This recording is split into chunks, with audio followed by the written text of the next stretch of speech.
here we've got Nick DenBoer, also known as Smearballs. How's it going, man? Hello, hello. Welcome. Hey, thanks for having me. This is going to be fun. Yeah, I'm excited. We had a scarily easy time setting up all of our tech, but there's always a chance that my streaming software doesn't like something about the setup, so when I try and switch between screens, sometimes it freezes. If that happens, I'll have to restart the stream, and if that happens, the stream on YouTube will not come back up again. So if that happens, I will put a link to Twitch on there, but hopefully that won't happen. But having covered that, the plan today, just to set it up so everybody can start thinking about it, is probably that we're going to just talk about some character stuff, and we'll just wing it from ideas from the audience is the current plan. So not specific, these aren't links for other people's questions and random things. We'll cover a lot of that type of stuff in future streams, but today's just going to be fun, crazy ideas for character things, and we can see some of your workflows and your techniques.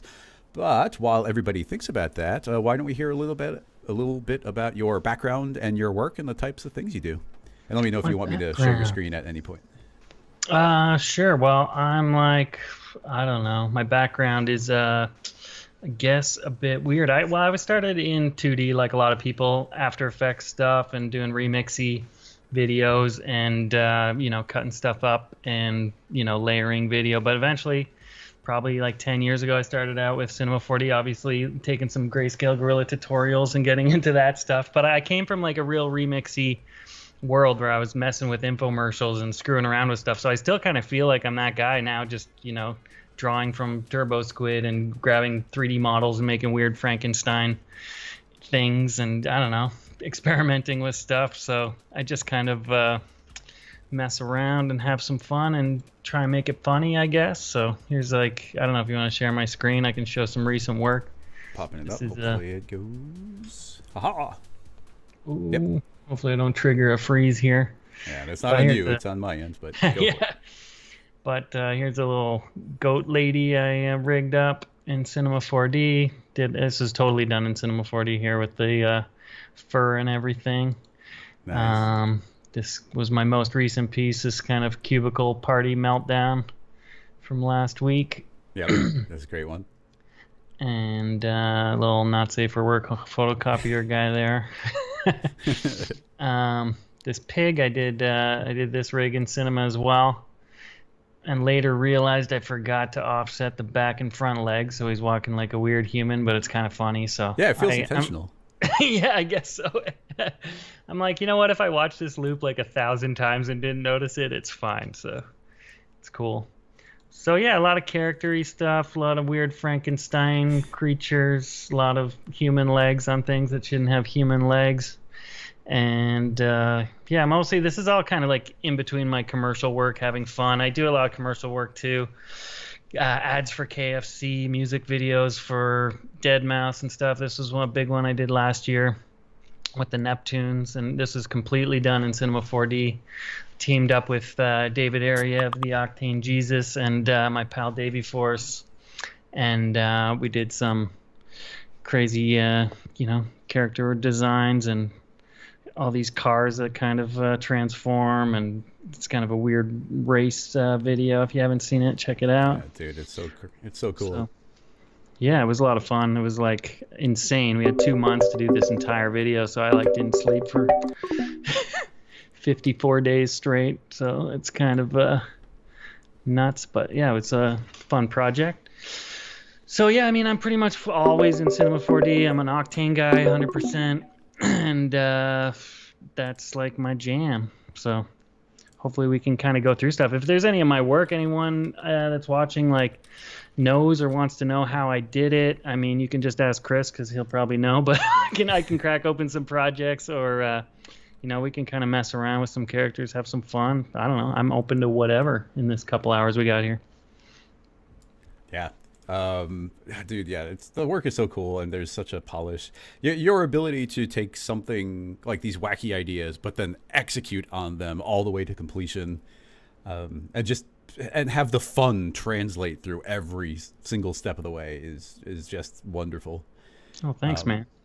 I think a big part of the process too is just I really don't like planning things out. I'm not a storyboard guy. I don't like I hate when the whole thing is like every detail's planned out on paper and I got to do it and then it just sucks and it feels like work. So I'm all about having fun in the software. I mean, like you, Chris, it's about like figuring stuff out and kind of being creative with the tools. And I think that's why the tools were made. And it sucks to, I'm lucky that I have clients that are cool with letting me do that, because if I feel like if it's all planned out and you run into a snag, you need to be able to throw that idea in the garbage and get something else going. Otherwise it's like you're trying to fit a square peg in a round hole sometimes. You can get lost for 3-4 days trying to do something that just isn't working, you know? So I just, like this whole video, like even there's a scene coming up after this with a duck here. I just threw that in last minute. Like half this scene was kind of built on like 3 days before the project was due. So it's like I'm filling the timeline, making a scene, making another scene, rendering it out, you know, adding this duck in there for the hell of it. And just like filling up renders until I've got enough to make my edit, and then I edited it on the last day and the video was done, you know? Like, so I like kind of winging it and improvising throughout the entire process. It's the most fun, and that's where you get the magic weird accidents, and I don't know, it's just a lot of fun. I think you are the essence of that idea, the fun getting distilled and making it all the way through the process. So yeah, I love your work. The very first thing I ever saw of yours was your Cinema 4D tutorial that you recorded. Oh, like a bazillion years ago. That was like back in when, like 2010. Yeah, I was gonna say it's got to be like 10, 11 years ago at this point. Yeah, that was so old. Like I barely knew how to use Cinema, and I like did a cloth tutorial probably from like you or somebody, and like did that as a total joke. That's still to this day like the only tutorial I've ever done. But at the time, it was like I was like breaking records of like views for Cinema 4D tutorials because it was so early. It's so ridiculous.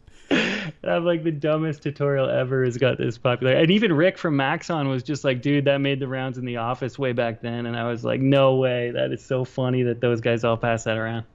Yeah, well, and for anybody who doesnn't know, I can possibly track it down and put a link, but you were using a raw chicken texture to oh yeah, let's just pull that up. It's on my Vimeo, I think. Oh yeah, here it is. Yeah. It's so ridiculous. It's pretty dumb. So, my technical skills have progressed, but my humor and maturity has not over Everything the years. You need to know.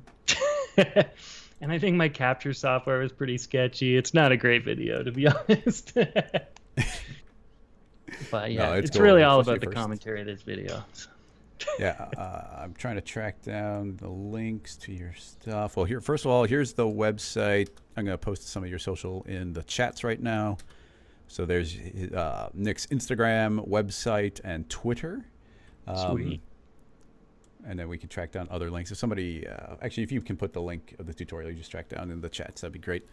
People, I want to say hello to a couple people in the chat. People are showing up still. We got Sid and V Ruckus, Pierre. I'm just skipping around on the names. E39, what's going on?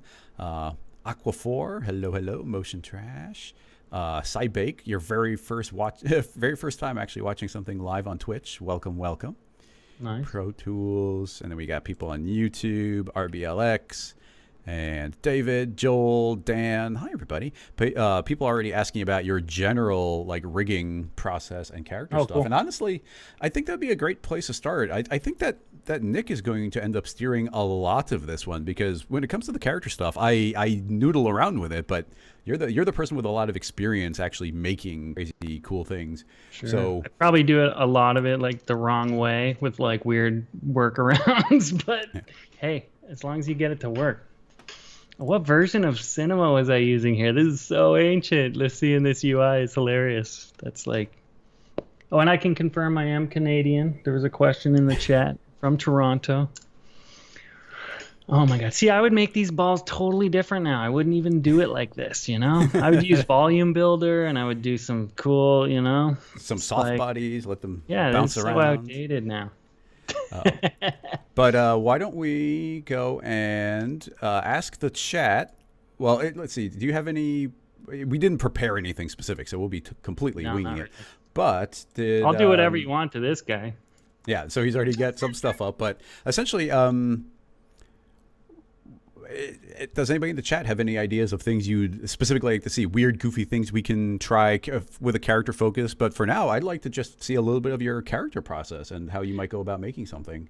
Yeah, sure. Well, early on, I did a ton of this, like, kind of, floppy stuff with these characters. And I did this at half res last year, but I might as well kind of run it again because it's kind of a fun little process. So where did this come from? I don't know. I was just kind of messing around doing like octopus tentacles with like IK chains and stuff like that. And I'm like, would it be funny if we kind of like did this to a human, So it's, I'm just going to loop this rig. So I go into the bones and go to repeat, set it to 0 so it does it infinitely. Go to the position and set it to offset repeat. And then we'll have a nice continuous walk cycle here.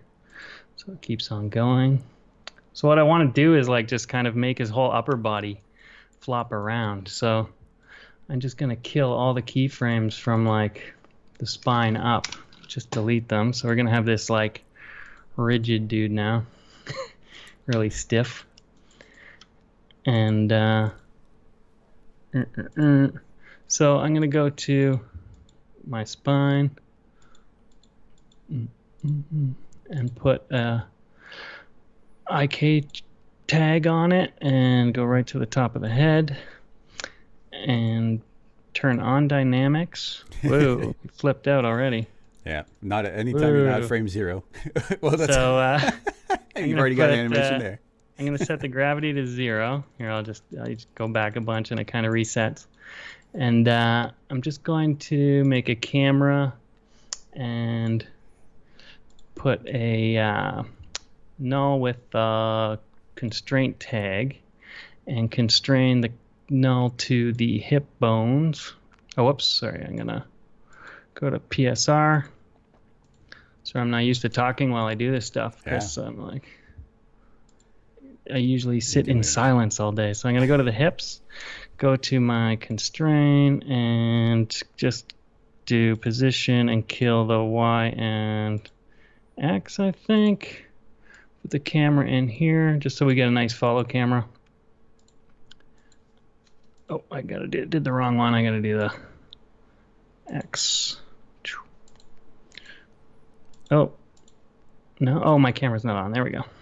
I like that you put that in you did all the work on a null and put your camera inside of it, so you're still free to move your camera however you want to. Yeah, exactly. So we can still kind of chill. So now it's not really got that flop yet, but you can see his head's kind of jiggling around. We get that nice free animation, just kind of fun. And if you add a slight bit of gravity on the IK dynamics and even a bit of drag, I usually set that to 3 or 4. And just add like minus 0.1 or some bit of gravity. You're probably going to get some. Oh, we can go even a bit higher. Always go too far and then pull back. Yeah, totally. Minus 2. See what we got here. Now it's kind of like... Now he's coming But it's kind of fun. You get this like free, weird, funny animation without having to do any soft body, complicated stuff. And then you can also add it to the arms. So you've got like... your left shoulder, left arm, these keyframes should be killed as well. So, you could start with the arm kind of like up and do the same thing here. Add like another IK tag, go to the hand. I wish more people would get into just using the joints and IK for things. Everybody always reaches for the bend deformer all the time. And all you need to do is watch any of your work to be like, look at like the floppiness you can get with a couple of clicks. And you can't get that from a jiggle, or you can't get that from a bend deformer. Sure. Yeah, and it's like free animation, Yeah, this isn't quite flopping the way I want. Oh, you know what? It's also the amount of bones in the IK chain. Yes. So if I were to take this IK and go to like the middle finger, the first bone on the middle finger, or something like that, or left hand index, and boom, and you're gonna get a bit more floppiness. And you can add some rotation keyframes to the arm to kind of like start swaying it. These arms get all ridiculous, but I'm all about just kind of having the funny stuff happen, so it's not like it has to be anatomically correct here. But then it's also kind of cool. Like I like to add signal tags on some of these as well. So here I still have keyframes on this one. Let me kill that one. So you could put a signal tag on this spine, and I'll just get like the rotation on it and set it to sine wave. Oh. And just heads up, Signal is a plugin from Grayscale Gorilla, so that's not in vanilla Cinema. Yes, which I use for everything. Like that deadmau5 video we were watching there, I used it on like every character rig to make them like dance to the beat and whatnot. So it was my favorite tool that we made back when I was working there. Totally. So I'm gonna crank It was this my up, baby. There we make go. it loop like every 15 frames or something, and he starts flopping around like crazy. Maybe 30, that's a bit extreme. But, you know, and once you time this with the actual walk cycle, you can get some really funny stuff going on, you know?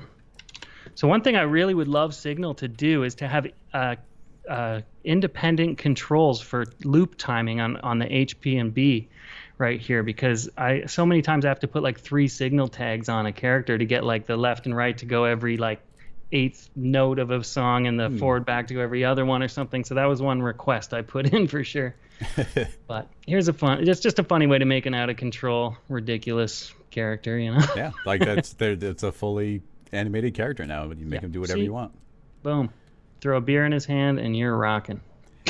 Somebody's asking if you've ever tried to simulate clothing, like if you were to try and put clothes on them. I pretty much do all that in Houdini now, but yeah, you can see like that latest piece I did with the photocopier, his underwear is flopping around there, and I did a few pieces, mostly like simple clothing. I've done a little bit of Marvelous Designer, but it was mostly for like just getting clothing onto a rig and then you know, not simulating it, like just for dressing for the most part. But now that I've kind of moved into Houdini, I'm doing a lot of my cloth sims in there, baking out Alembics, and I'm bringing those back into Cinema and doing all my rendering and scene animation in Cinema. So Houdini's kind of been my bag for that stuff.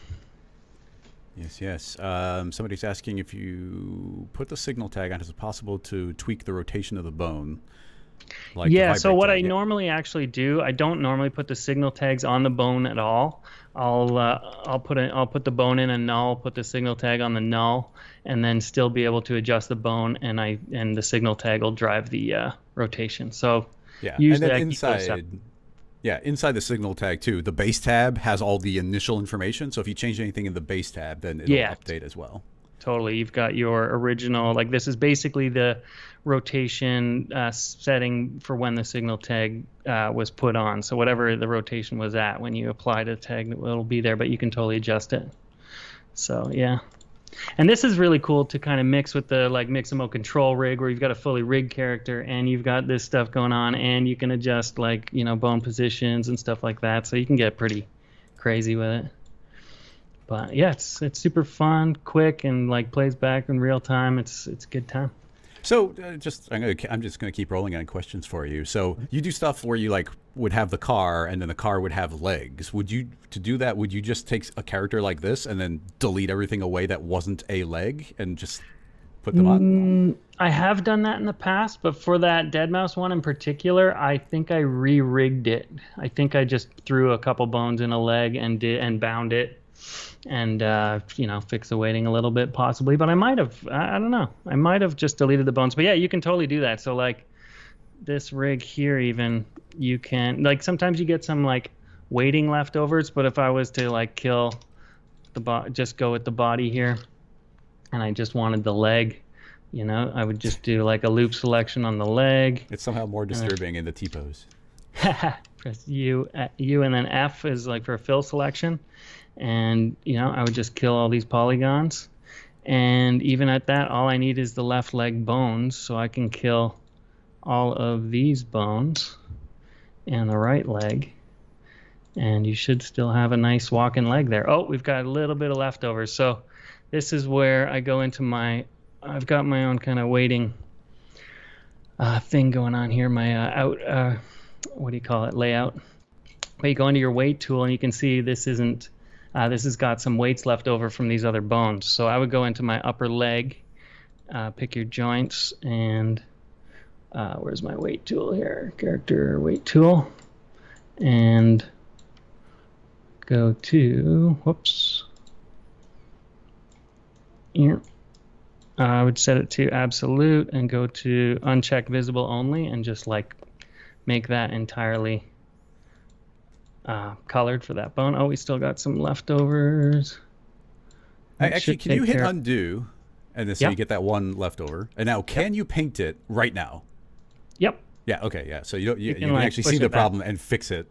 Yeah. Yeah. When it's So I do animated, a so you don't have ton to of keep guessing. weight fixing like this all the time to like, fix rigs. And if I'm like, mixing some human legs with the dolphins or something, oh, we still got some stragglers. It's like a 1%er. Yeah. But then you can take this leg and then add it to another rig and really cut stuff up. It's kind of a fun way to play Frankenstein. And now you can also parent another rig to this hip bone, So you've got this hip bone data right here. You could add some more bones and like rig another character to it and do all kinds of weird fun stuff. But you get some messy rigs sometimes where it's like, a lot of the time I'll like actually mix two meshes in some kind of a rest pose where you've got your legs properly stretched out, and then I'll rebind it and reweight it if I have to. But sometimes that's if you're doing something quick and dirty in a day for Instagram for something fun. I kind of bash stuff together like this and chop stuff up. Yeah, Throw totally. an arm on somebody, and then like add 4 extra arms on somebody, do that IK floppy trick, and you've got a bunch of strange things going on. But yeah, it's fun. Let's see. Somebody had a. Do you know the Mixamo control rig? And then would you be able to do stuff like that? Somebody's asking, could you do that signal tag and IK trick on top of a Mixamo control rig? Totally. I don't know the answer to that. But. Yeah, you can. You got to kind of go into the. Well, the control rig still works off of the bones, right? So you can put the signal tag on the bones, and the control rig will follow what the bones do, I believe. Or you can go into the Mixamo control rig and find the controllers and put signal tags on the controllers, which is, I think, what I usually do. So you just have to make the controllers visible and go in there and do the same thing. That makes sense. Mm-hmm. And then a question just for me is, you have often used the 3D model of yourself. I was wondering where that model came from originally. That was originally for a project I did and I don't think it's online anymore, which is unfortunate, but I had the pleasure of working with the guys at Occupied VR here in Toronto, and we did this thing where they actually did a full 3D scan of my building, and like interior and exterior. They did the full LiDAR like Matterport scan of the inside, a drone scan of the outside, and we rebuilt my entire studio.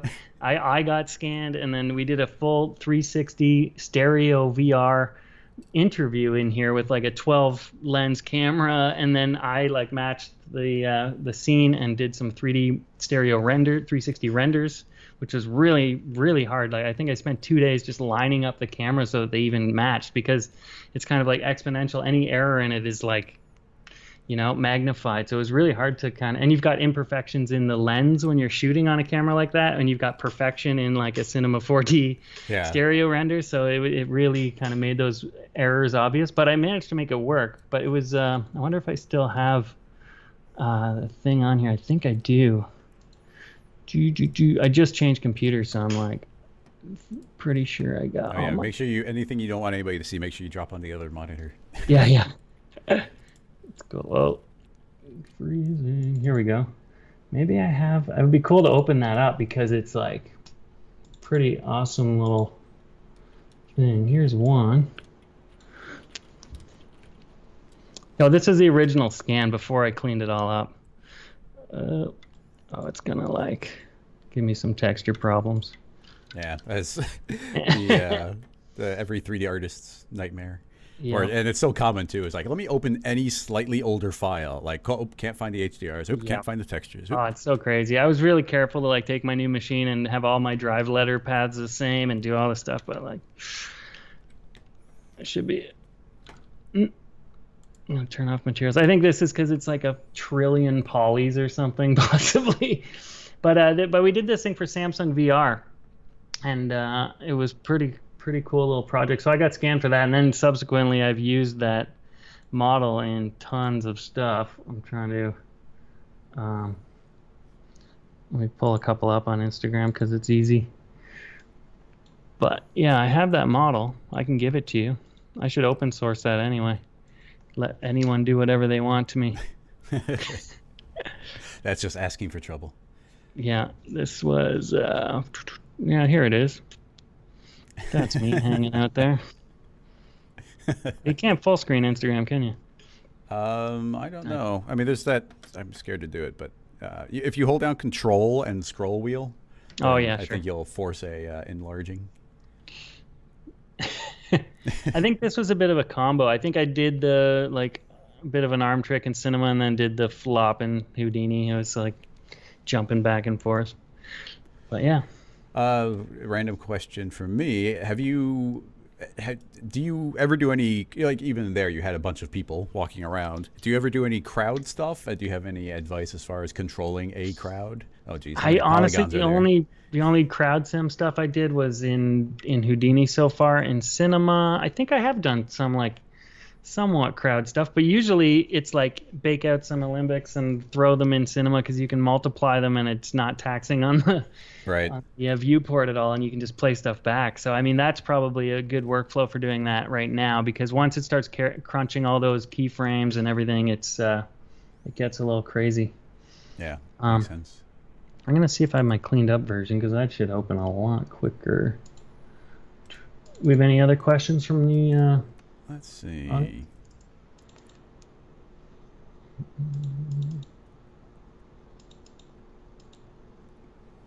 Yeah, somebody's yeah. asking about how you like make decisions about the direction, like the look and the just the overall look of the animation. Like, how do you decide on your art direction? I don't know.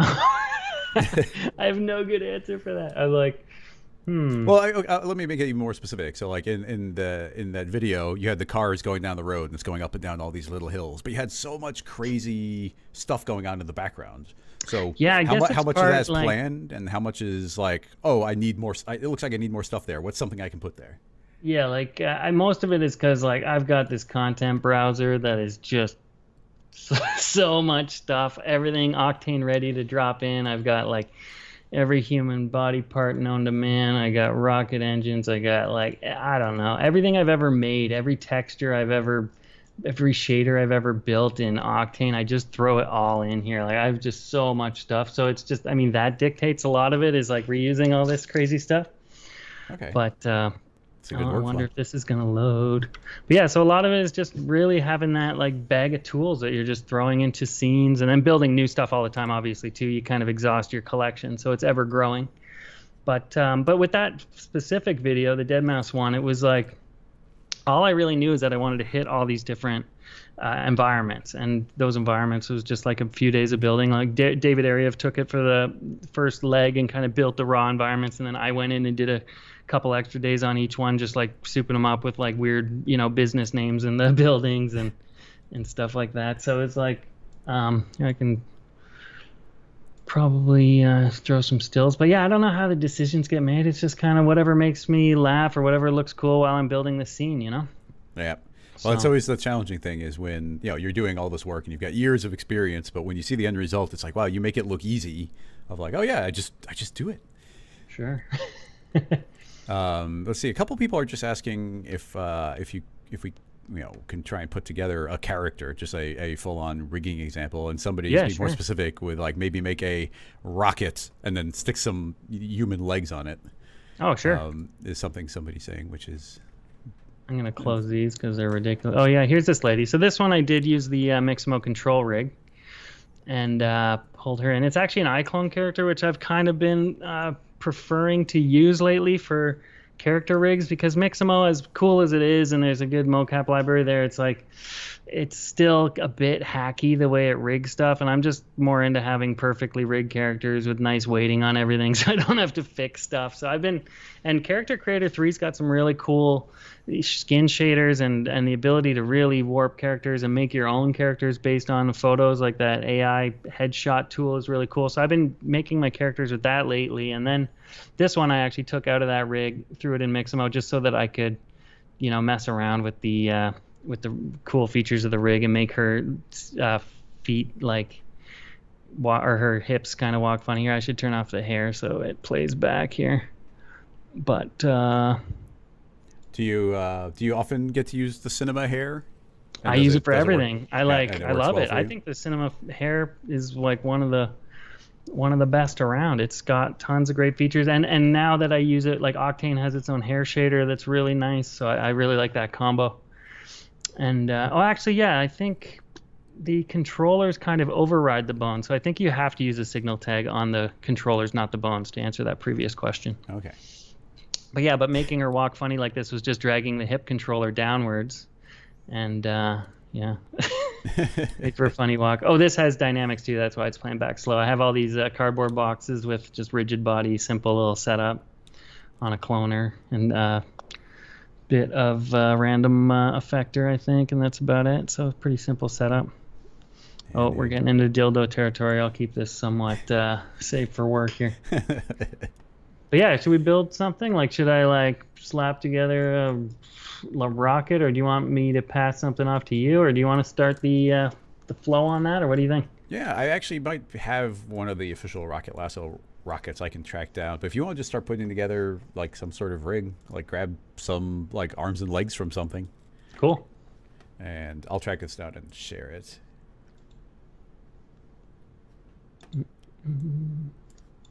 Let's see.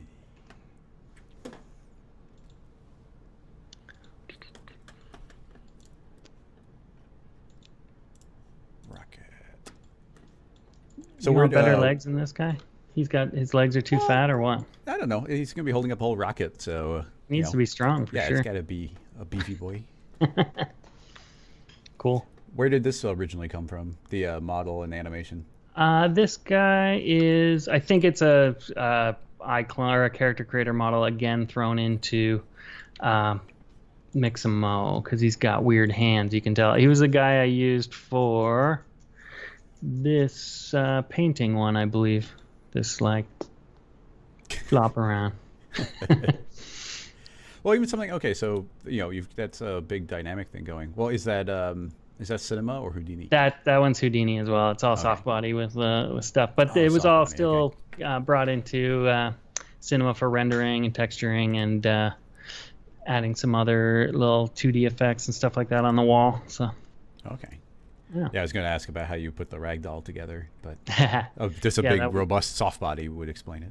Yeah, ragdoll would have been cool for that, though. I definitely want to see your setup for that and use it for something, because that's awesome. Yeah, ragdolls are fun.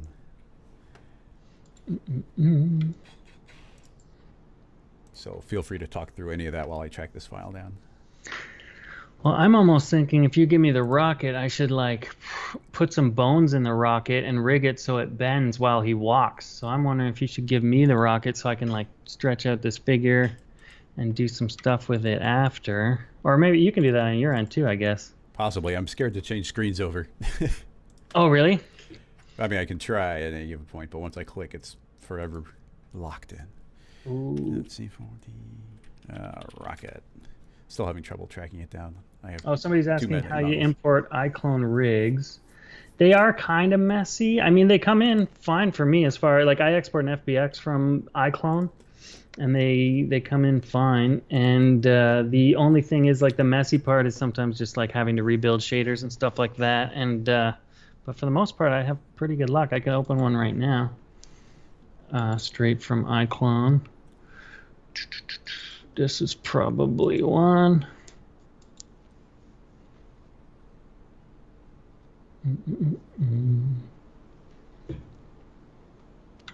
There she is. So they come in a bit different than the Mixamo ones because they have a bone from like floor to hip. This is one problem here is that it's not like set to the floor, but it doesn't really matter. You can just adjust it accordingly. But the nice thing about these iClone rigs that work in Cinema 4D is you get all these awesome facial expression pose morphs that are just so cool. Like you've got. And those came in from where? From iClone or from Character Creator 3. Okay. So it's really cool. Like you get just about everything, like dental, lip stuff, eyebrows going up and down. You can keyframe all this stuff and like, have a lot of fun making really expressive facial stuff. Every little, like, look at all these pose morphs. There's so many of them. So I highly recommend, messing around with that. It's like, the thing about Reallusion software is like it has so many modules, to buy it all is like super expensive. But I think Character Creator 3 is actually fairly cheap, and like I don't know, a couple $100 or something. Maybe it could be more. I don't remember, but yeah, you can do some really cool stuff with it. And you've got your jaw all rigged, and so there's a lot of like features that are way beyond what you get with a Mixamo rig. The hierarchy is a little more complicated, but here, yeah, you've got and you've got all these handy twist bones as well. So even for the ribs, you've got like a twist control. Oh, and boob control. Of course. But yeah, so you've got tons of like facial bones. It's just a lot more robust, and yeah, and it's all rigged up nice. So I don't know, I really like it, and there's a lot of good shaders you can build with the textures they give you, and it's like fairly realistic characters. So I highly recommend, and it all works in Cinema, all the pose morphs, everything, and it's good. Rocket. Okay, I've got the rocket for you. Saving the scene file. He's asking about iClone and mocap for the facial animation. I haven't tried facial animation yet, but mocap and iClone's pretty awesome because you can kind of drag and drop stuff right on your character, which is cool. So I kind of do that as like a preamble, bring it into Cinema, and then have a nice rig character in my scene with some mocap. It's cool. But yeah, these rigs are pretty awesome. I'm having fun with them for sure. Maybe we can make Rocket Lady here. Oh. I did give you the model. It's nothing fancy, but it's the official model I use on things. Cool. Very simple. I mean, it's not like a big cartoony detailed one. It's the like the 3D printed one. Like I've got this little one right here on my desk. Awesome. Actually, is that missing? Oh, it doesn't have the window. Yeah, I might be able to find a slightly better one, but yeah. Do you want to? It's cool though. I don't want to waste too much time tracking files down. Cool. There was one point that we did a whole contest on the Slack channel, and I gave them all the models, and now I can't find it. That's all good. Cool. So we're looking pretty good. I would say, I wonder if I should just do a single subdivide on this. Yeah, we can probably work with that. Yeah. Oh, yeah. Obviously, the lower the poly, the better. Yeah, I was going to say maybe I'll do the... let's see if it works with this guy. Rocket Man. Looking good already. Wow. Dude, the face poking out is kind of amazing. A bit bigger. Cover has got a bit.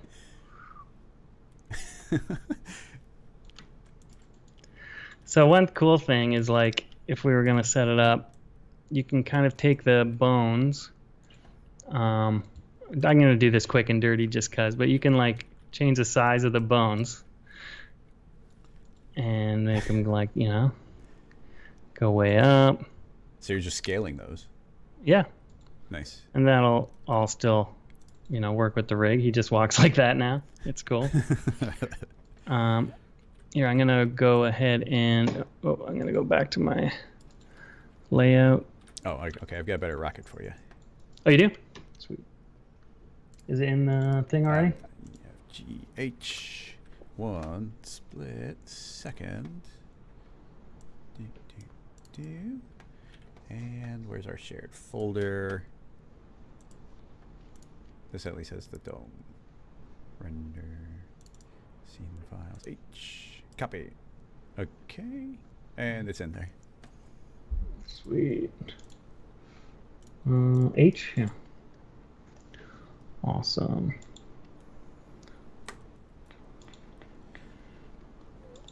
There's a bunch of subdivision surfaces in there that can be turned off. Cool. Nice.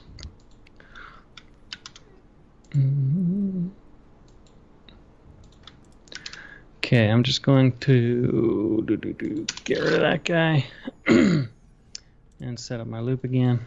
Get a bit of a longer sequence going.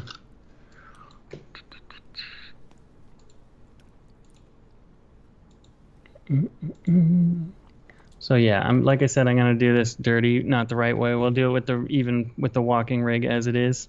Mm-hmm. Cool. There we go. Should have a nice walk loop now with the super tall rocket man. I would definitely call that nice. Yeah, I think it's nice.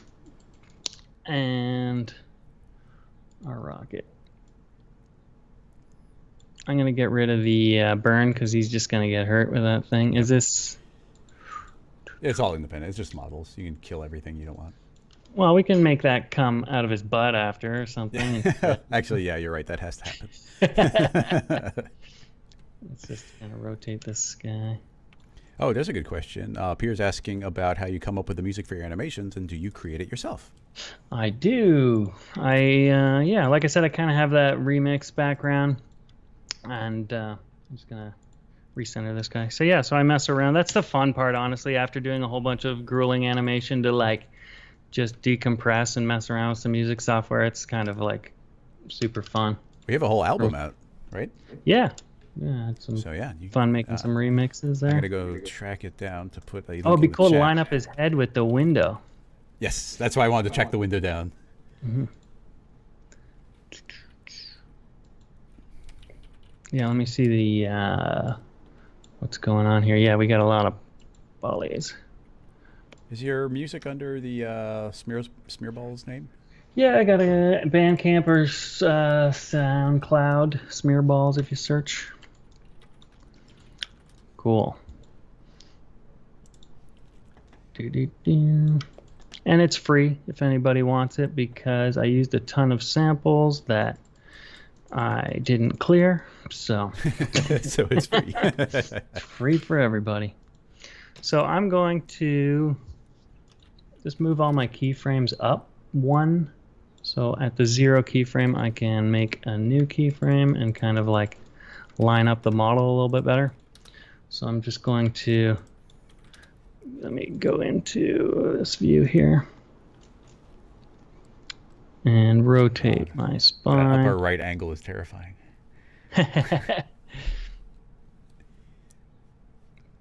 Cool. I mean, like I said, I'm not doing this perfectly here, but oh yeah, we're wigging. I'm just gonna do a rotation keyframe there. So, oh, I should move it a bit forward. There, he's kind of lined up, sort of nice. So even just doing like a super quick and dirty like bind here, I'll take all the bones we want to add it to. So you don't want to include any bones that you don't want to affect the mesh at all. So we don't really want the forearms or hands or the thigh bones a bit maybe, or maybe no, I'll keep this all on the hip. You don't want the legs kind of interfering with this right now. So I'm just going to have that all on the hip. So we won't do the legs at all, just the hips and the spine all the way up to the left to the shoulders. We don't want the arms, not even the head.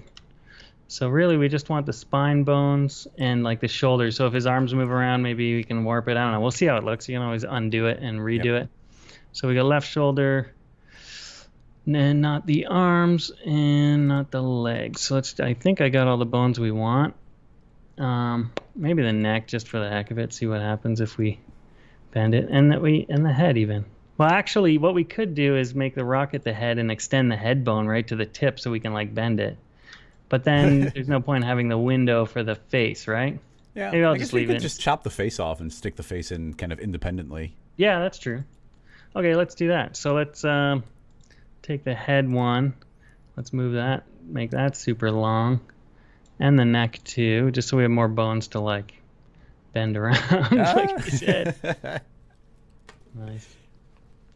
So let's take the neck, bend it back, and put a keyframe. And the head. Boom. Put a keyframe. Cool. So now we got the head. I don't know if you need to have the tip, but I'll throw it in there. All the spine and the hips and the left shoulder and right shoulder. And let's select the mesh now, the body mesh. And why not the eyes and the teeth? Oh, no, not those. What am I doing? Just the rocket. The rocket. So what I should do, I wonder if I should just make this all, I think I have to make this all one editable shape now, right? I should just bake it all down. Now it's taking out the subdivision surfaces. just go to current state to object or connect objects and delete, I guess, right? Yeah. Boom. Model rocket. Oh, we got his butt Yeah, stuff. just do a selection. Yeah. Boom. Goodbye. Okay, cool. So hips to the tip of the head, left shoulder, right shoulder, and the rocket. Character bind. And let's see what we got. Oh! Why didn't that work now? Oh, it's because I'm on polygon selection. There we go. That's pretty ridiculous. Oh, is my keyframes not repeating? Yes, they are. Oh, only once. Here we go. Gotta set that to 0. And then I should delete my first keyframes because those are gonna glitch out my loop. And oh, yeah, that makes sense. whatever. Whoa. That should be seamless now. And we've got a weird rocket guy that's all screwy and like kind of floppy. So I don't know. We could add some flop to this guy. You could fix the weighting a bit too, I guess. But that's kind of, he looks sad and funny in a lot of ways, I think. Yeah. But one main thing to fix with weighting is like auto weighting is kind of like never really great. Like you can see this here. So even just taking this weight tool and doing some smoothing real quick is pretty helpful. Yeah, just that one, like clicking the overall smooth twice is usually way smoother. Like in the auto weight here, or I think, yeah, I've got this minimized a bit, but there is a hold down. What is it? Shift and double click the weight tag. There's 2 different tools. Oh yeah. Shift and double click the weight tag. See, I knew I was going to learn something here. Yeah, control. And like just do smooth here with the smooth tool. Yeah, you just apply to all. It's just a quick way of opening up. There's 2 different managers depending on if you're holding down either shift or control, I think. Oh wait, so if I go shift and click or weight on the weight, on the weight tag up here probably, right? Yep. So that's that one, and shift is this one. Ah, is this one you're talking about? Like to do? It might be. I'd have to see it on my end. I gotta try and maximize your screen a bit. I'm seeing a very tiny version of your screen. Oh yeah, sir. I've got like a 4K giant monitor. No, that's not your side. It's my streaming software. Oh, I see.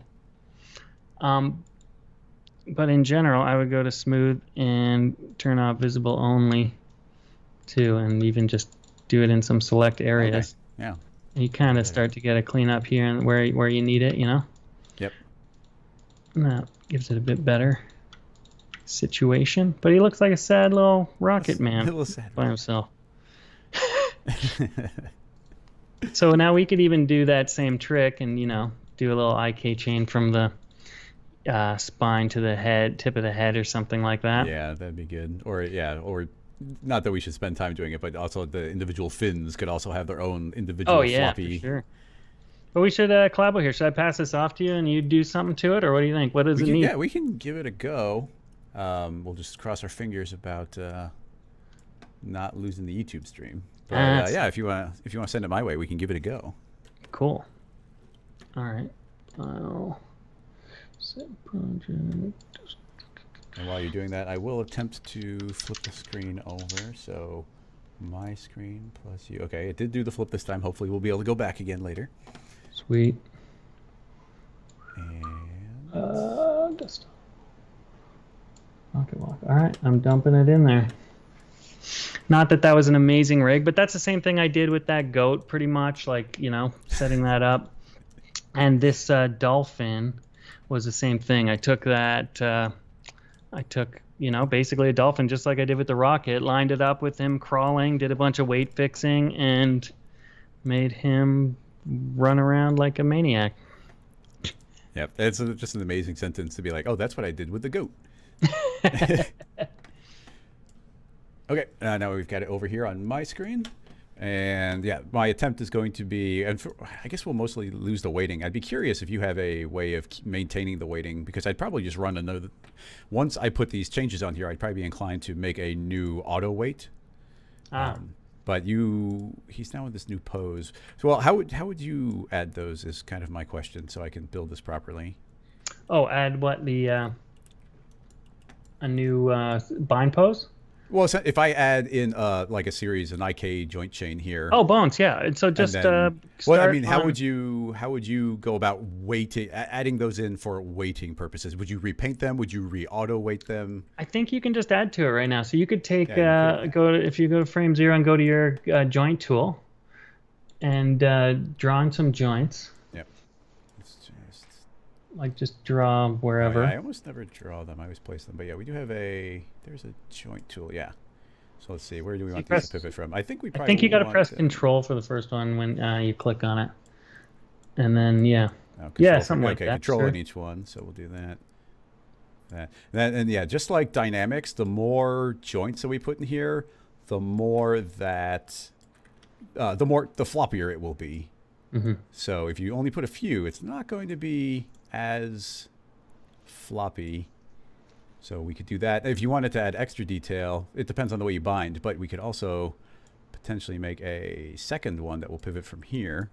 And it doesn't have to be identical, but we could Oh, do that's it cool. the same setup, and we can have these two both trying to get to the same place. Mhm. So, Oh, you could actually probably even add a joint goal that they both share, and exactly. then like, yeah, that's cool. So let's try that. We should only have to make this once, and we'll mirror it a couple times, or make 3 of them. So there's the root, and here's that one. Okay, this rooted in there. We'll pull that out, and this is not. Where did it place it? Okay, placed it not quite where I want it to in the hierarchy, so we'll go one higher. Actually, they're different. So this one, this is the lower chain, so that will be probably up another layer. Yeah, okay, so this chain is a child of this kind of hip area, and this chain is now a child of this upper one, so they kind of have different starting points. This can get a IK rigging, IK. We need the end point. Then we can create a goal this time, which should automatically, where did it create it? Here, there's the goal, which should be created right here on the tip, but that can also become the same one. And it's really dangerous. Am I correct in thinking that if you copy this tag over, you can really mess things up? So it's a good idea to make them from scratch every time. Mm. So we'll link this one also to the end, but instead of making a new goal, we'll tell it to go follow this other same one. And I guess if that's okay, here's what I'm going to do. I'm going to tell this one, which one? This is the floppier one here. So I'm going to tell this one that it's not trying to get to any particular spot, but then this can become a child of that. So now this will go over wherever the tip is, and now this one will attempt to get to where that one ends up being. Oh, that's a great idea. Yeah, yeah. I never thought to do that, but that's a cool way to kind of like control a standard rig without dynamics with one that does have dynamics, I guess, right? Too. Yeah, that's the hope. And then this one calculates earlier, so I'm going to tell this one to calculate 1 frame later so that the order of operations is correct and it's not lagging that 1 frame.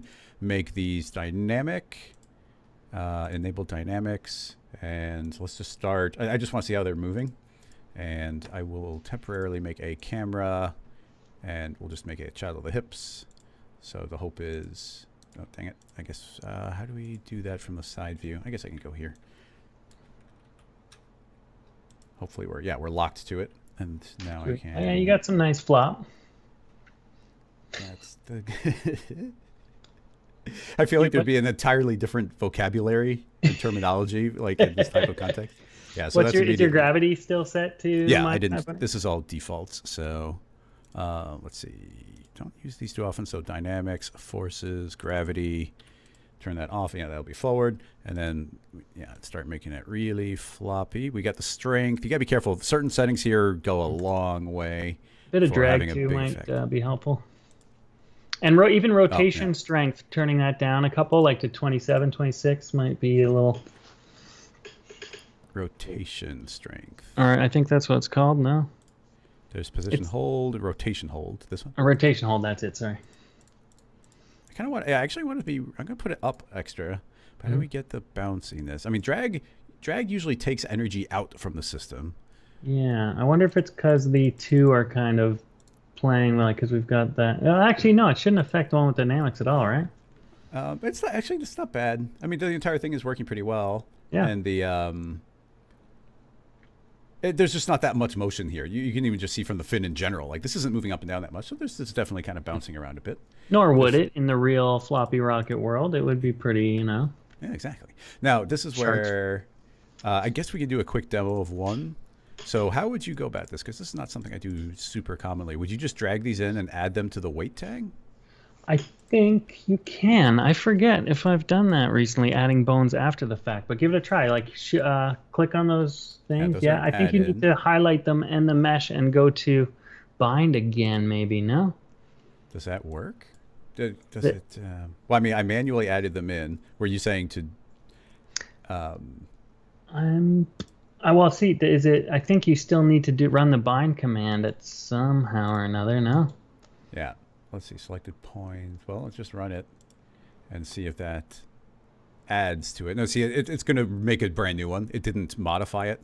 So I was hoping there's a way of essentially auto weighting these, and I don't know of any way of like. I feel like I've specifically- done that before. I don't know. Let me see.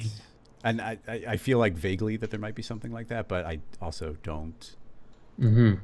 I don't. Honestly, I know. forget. I feel like I've done this, and I'm wondering if there was a trick to it or what. But honestly, like you did so little cleanup on it that probably just Yeah. rewinding the whole thing is pretty quick in the circumstance. Yeah, so I'm just gonna totally. You delete could just all do of that. that. And as long as we're I did delete those keyframes where I had the it set. initial I made my own pose. little bind pose, so you might have to redo that and get those bones in the head all straightened out again. yeah, that makes sense. But we might as well make the rest of these before we go too far. And I think we'll just make a new one. So I will add in another character. Joint tool, hold down control, and then I'm just going to pretty much ignore the head as it currently exists and make. Oh yeah, somebody's saying here you just have to paint the weights for the new bones. I think that is true. Like you Yeah, can but just that's go well, I was to hoping for. Yeah. Yeah. I was hoping for an auto one, but obviously we could repaint them. So Yeah. these are just going to continue. I guess we can leave it in the null. These can continue from the neck, I guess. The neck's up there. So we'll go back one to the spine, so that becomes a new series of joints to go from there. Somebody's suggesting some hairy fin pits. I can totally do it. We should get. Oh yeah, that when it goes back to you, you have to add those in. Maybe the whole thing can get real furry. You put some hair on the chest, put some. Okay. Actually, I really love hair dynamics. It's really great in cinema too. It's fun. It's fast. You can visual. Actually, I think that might be something you're missing in the newer versions. You can visualize it a little bit better, like the final look of it in the viewport. Yeah, I got to get on 23 at some point soon. I'm a R21 holdout. Yeah, it's surprising that all the work you're doing is still back in R21. So that's pretty cool. I'll be right back. I'm gonna grab a drink in 10 seconds. Yep. Okay, so now I'm just trying to get the rocket tip up there to be a little more wiggly. So he was saying drag. I mean, I like drag, but it's going to keep falling behind there. And drag is an energy drainer. So, and I feel like this is probably falling around sideways.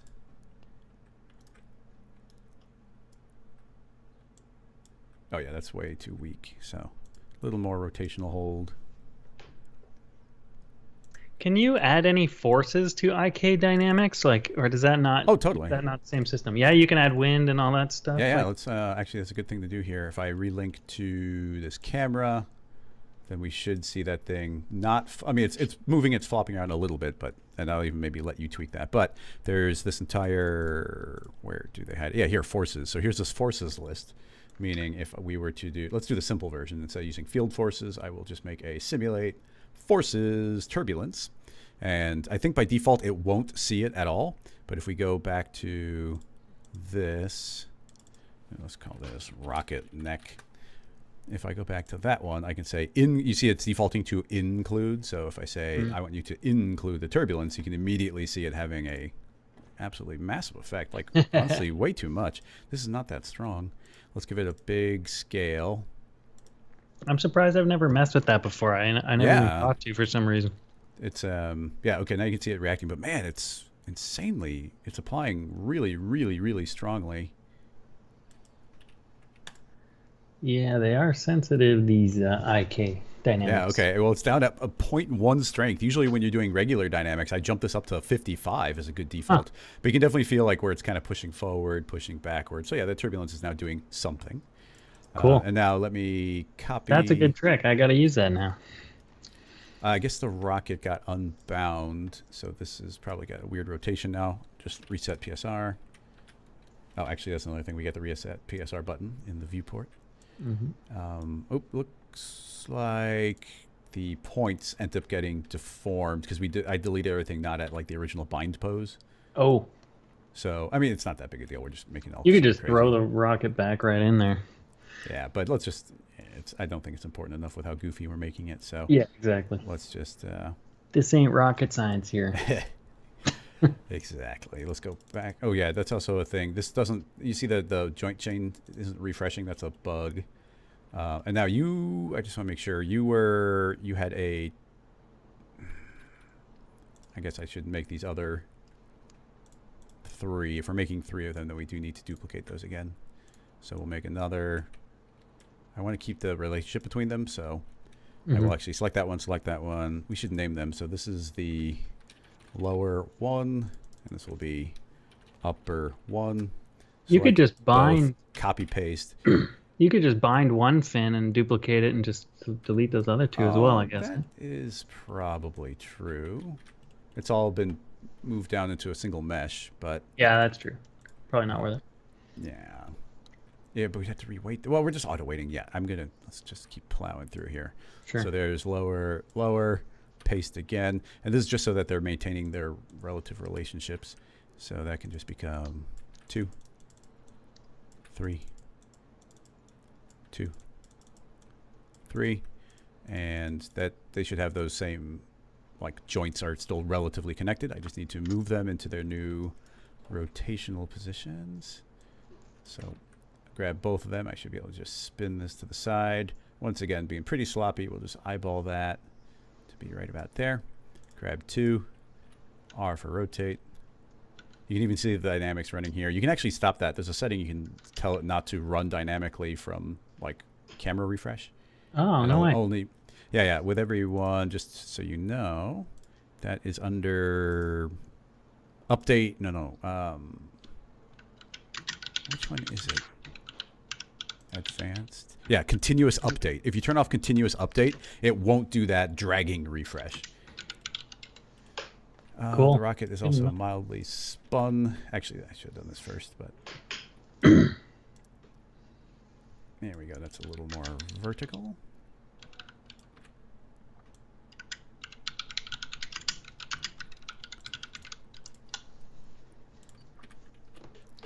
Okay. Rotate this, and then we're about ready to auto weight these.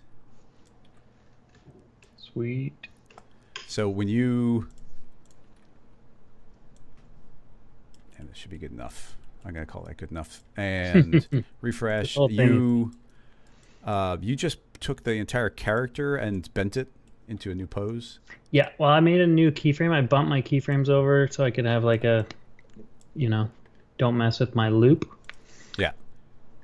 This also might be something that they added recently, is you can record on negative frames now. Oh, nice. Before you couldn't record on a negative frame.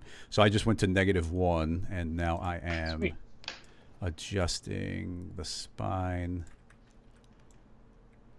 to be a little more vertical. Keyframe that one, and then we've got this entire neck. Oh, I guess it's not going to refresh on. That's going to be a little bit of a pain too. Oh. It's popping on frame 1. Even its relative position. It's acting like it's completely locked. I can't move it, and that's just a dynamic thing. So I probably have to do it on 1, but that's where this keyframe is offset. So, I'll just eyeball it. But yeah, see, it's free to move here. But that one needs to rotate, I guess, a little more vertically, and now force a frame 1 reset. There we go. Pretty dang close. I'll just allow it. So if that is the bind pose, everything needs to get rebound. We already killed everything off involving it, so I need to select, what do you do? The hips, the spine. The hips right to the tip of the head. Oh, wait, but you've got a new rocket bones, and the head bone of the old rig is different, right? Well, it's going to be easier is I'm just going to select everything. You did the neck, but we don't need that anymore. So I didn't do the legs, and I didn't do the arms. I only did the shoulders, left and right shoulder, but not the arms, and then the hips and everything above the hips. Okay, so I got the hips. I'm not doing that because we have a new neck, and then you said the shoulder and the shoulder? Yep. And then now I'm going to deselect the things I don't need. So I don't need that null. I don't need that. I don't need this. I don't need that. And essentially, I'm just getting rid of all these nulls. I don't know if those would actually mess anything up, but it's easy to deselect them. Deselect, and not the camera. Okay, they're selected. Once again, I need this to refresh properly, so I'm going to say, I should have turned them all from refreshing. But let's go 1 frame forward, rewind all the way. Now we're reset, selecting the rocket, and let's bind it. Simulate, oh no, character, bind. You just leave it all default? Yeah, you can go into the auto weight stuff in the manager there too, and instead of like heat map, you can try distance and whatever. But I find it's just like go in and do a little cleanup with the smooth tool. Oh, nice. Let me see if I can find that one setting. Let's see, is he all lined up properly? I mean, so I didn't perfectly center, I think, with that rotated rocket, so his arms are a little messed up. But we shouldn't get too bogged whatever. down in little That's things. the way he is. Nobody's perfect. Exactly. And now let me see if I can find that the setting I was talking about is. You were very specifically fixing a weight, but I just want to show you that. Oh, if you hold down Shift and I double click, it's going to pop open this weight manager. Yeah. Now I can set this to smooth, and if I just hit apply all, it's actually going to apply everywhere. So I can hit apply all, and you see how it's getting smoother and smoother and smoother and smoother. So I'm not saying you actually want to do that, but the auto weighting, you see how harsh some of these transitions are. But if I hit one smooth, then it's like, oh, everything gets smoothed out a little bit, and that should make it nicer. I'll hit it twice. And with something that's kind of like a smoother, cartoonier thing, it's not unusual for me to go and run that. And yeah, all that worked. But yeah, these flopping around now are already great. Yeah, so I'll let you tweak it and get all the motions, everything working better here. But that's going to be my contribution right now. That's pretty cool. Back to him. Save this again as...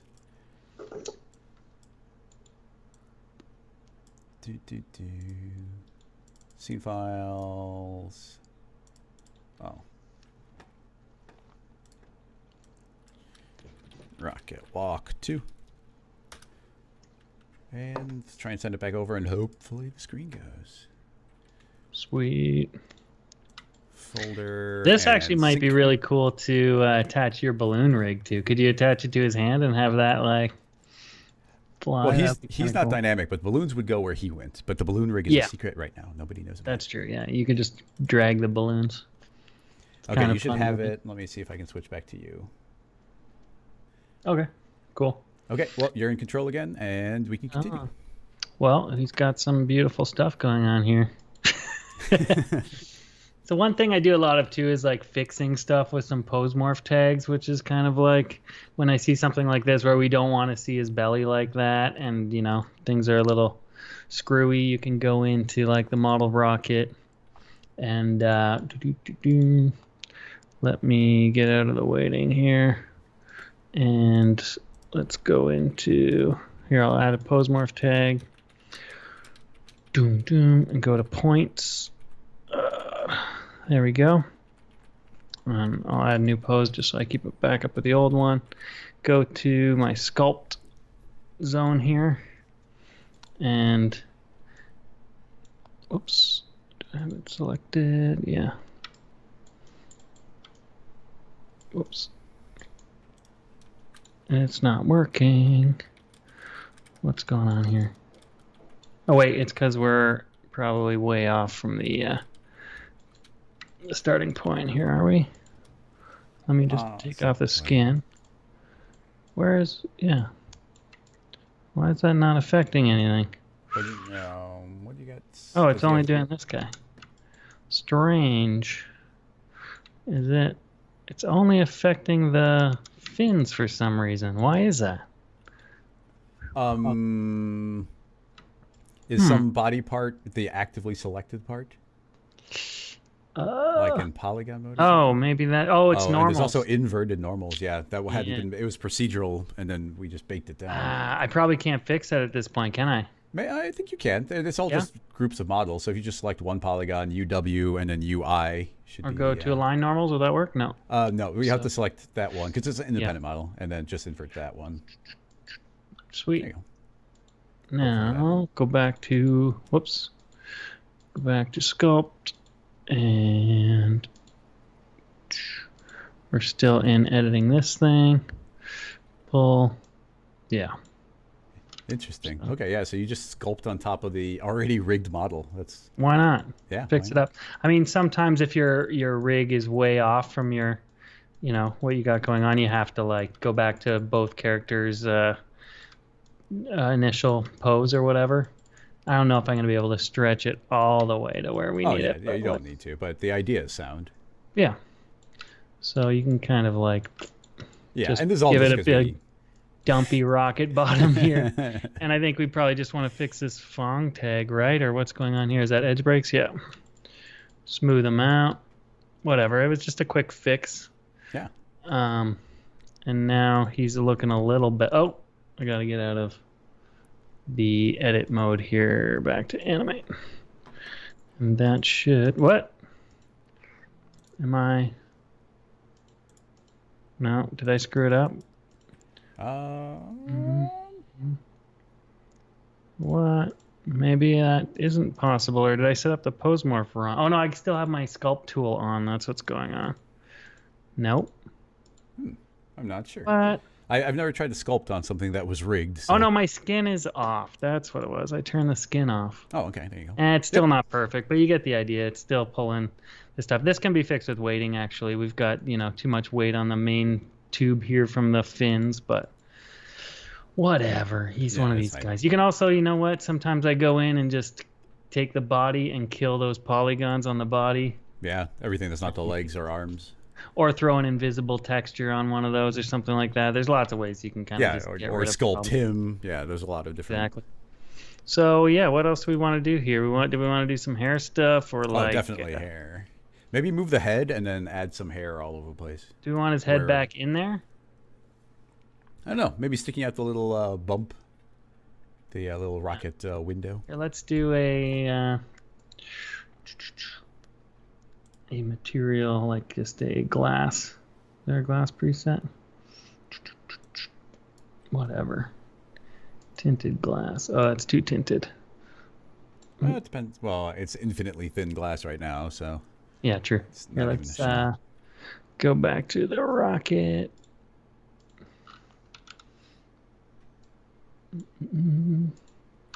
Give him a cool glass texture. Stick his head back in there. Where's our original neck? This guy. It's fun and interesting to do this process with you because when I do any kind of rigging, I'm so meticulous. Like everything is pre-planned, every single step of the way. Like at frame 0 when there's no animation or anything. Oh, so, dude, I am like that hack it away and never do it properly, fast and loose guy. But then I have to go back and like redo it properly when I run into a snag. So you're probably smart to do things the right way. But hey, you can make funny stuff work and fix things. Like if this guy's body, if we fix the weighting on him, he'd be pretty good right now. But we should get into the hair zone. Where does the hair go? I don't know. Well, under the rocket fins as armpits was somebody's suggestion. Sure. And that's pretty good. Well, we can give him like a nice hula skirt kind of thing. Yep. Around the rocket bottom, Yeah, that'd be an easy one. Yeah, so he can have like a bit of both. Now we've got this ugly mesh. I'm well, sure whatever I'm doing, if there's like pro riggers out there are just like, this guy is just send him back to school. But we can we can try this here and where we simulate add here. Bing. Oh, I guess we don't want it on the bottom of the mesh here. Let me just do a little hoop. What do you think, like that, or just do little tufts under the? Maybe little tufts, like really a bunch there? of hairs with little tufts under each one. Like just just 2 polys each or something, or they can be uneven, like again. Oops. Yeah. Some are hairier than others. Cool. I guess maybe it should go up the things a little bit. Yeah. Up the arm, the fin pit. You're definitely going to want to use this on Rocket Lasso Reels. Yep, definitely. This is how I bring people into the site. Simulate. Add some hair.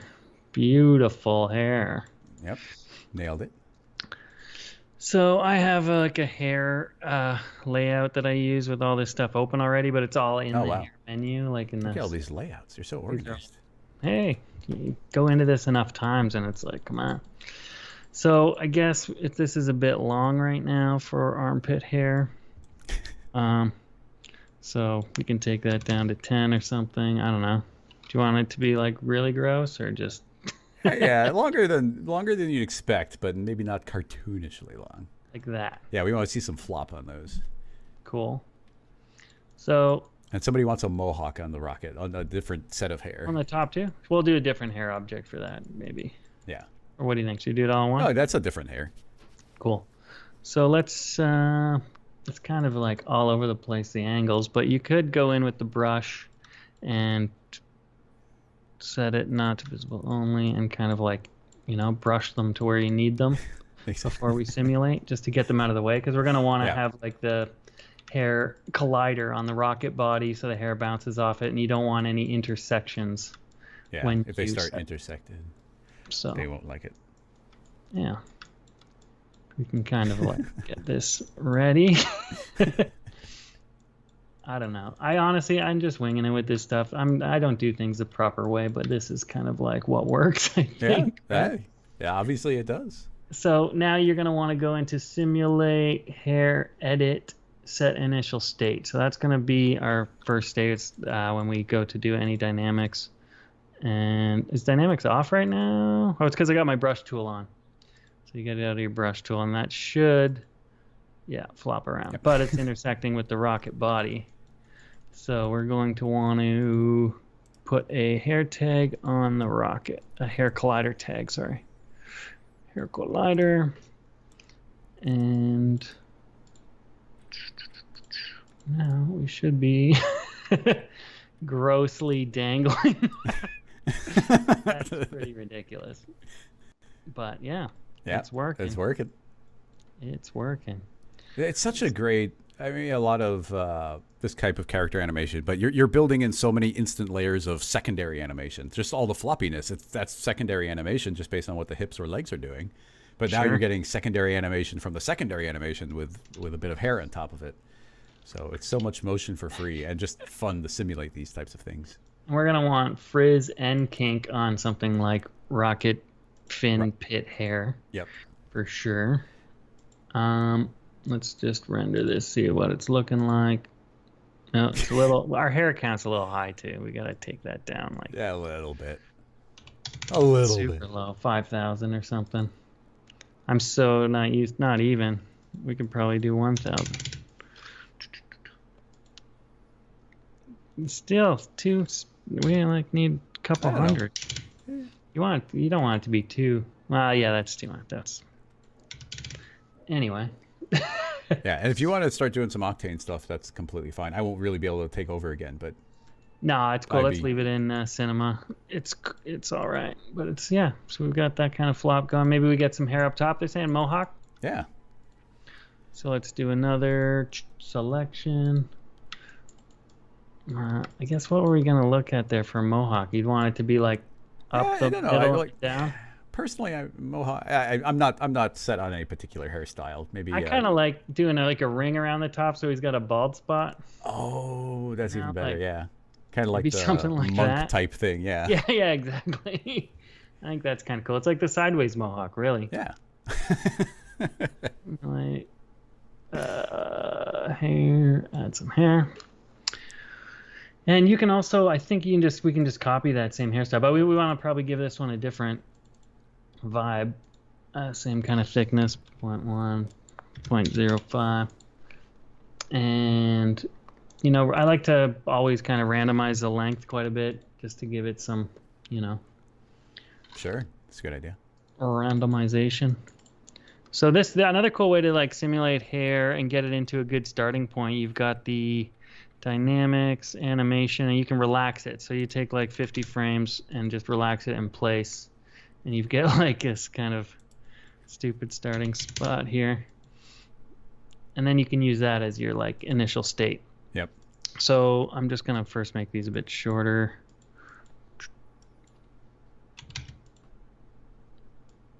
Yeah, whatever. Kind of long is cool too. And you can give it, I think if you give the guides more segments too, you're going to get a little more droop. Yep. So let's relax at 100 frames. You're going to get a little more realistic hair the more subdivisions you give it.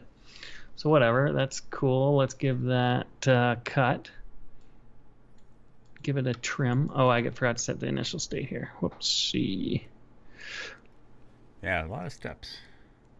So you're running the sim and then set initial. Oh, it's see it over when you got it in the cut mode, it overrides everything. So I'm gonna go to simulate, edit, set initial state, do a little hair fixing here. You know, like you went to the barber and just got it like nicely cut, so it sits nice when it's flopped over. It'll all get messed up when he starts walking again, but it's funny. So that should be a really cool hairstyle. Yeah. And you can now like set where the like the hair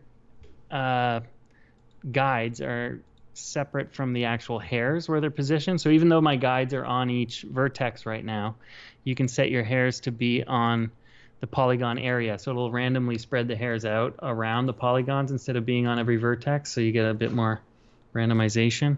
Yep. And again, like probably way too many hairs. I mean, I'm usually dealing with like hundreds of thousands of hairs on more realistic characters, but this is kind of like funny guy here. Anyway, so that's kind of like a quick little hair setup and making some funny action happen. Any other suggestions of what this guy should do? Yeah, anything else we should sneak on here, everybody? Mm-hmm. It's pretty ridiculous. Yeah, I like this guy. It's fun just doing goofy stuff. It totally is. That's all I do, man.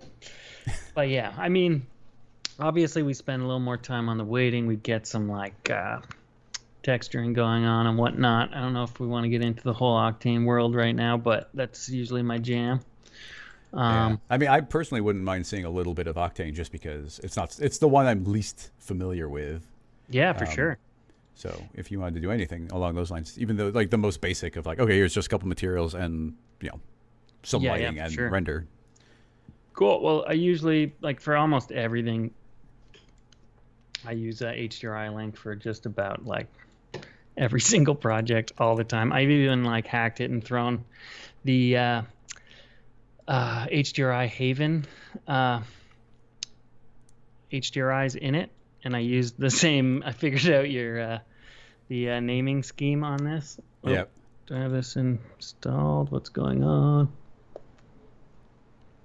Did I get a freeze? Oh no, here we go. It launched. Cool. You should save if you haven't. Oh yeah, good point. Good point. Did it go? Yeah, it saved. Cool. So whatever. I'll just throw one of these on for now.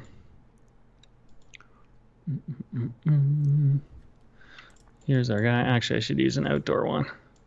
Yeah, Zach is asking. He'd like to see how you go about creating some sort of camera animation as well, because people definitely have different workflows when it comes to that type of thing. Yeah, definitely. Yeah, I do some pretty crazy camera work.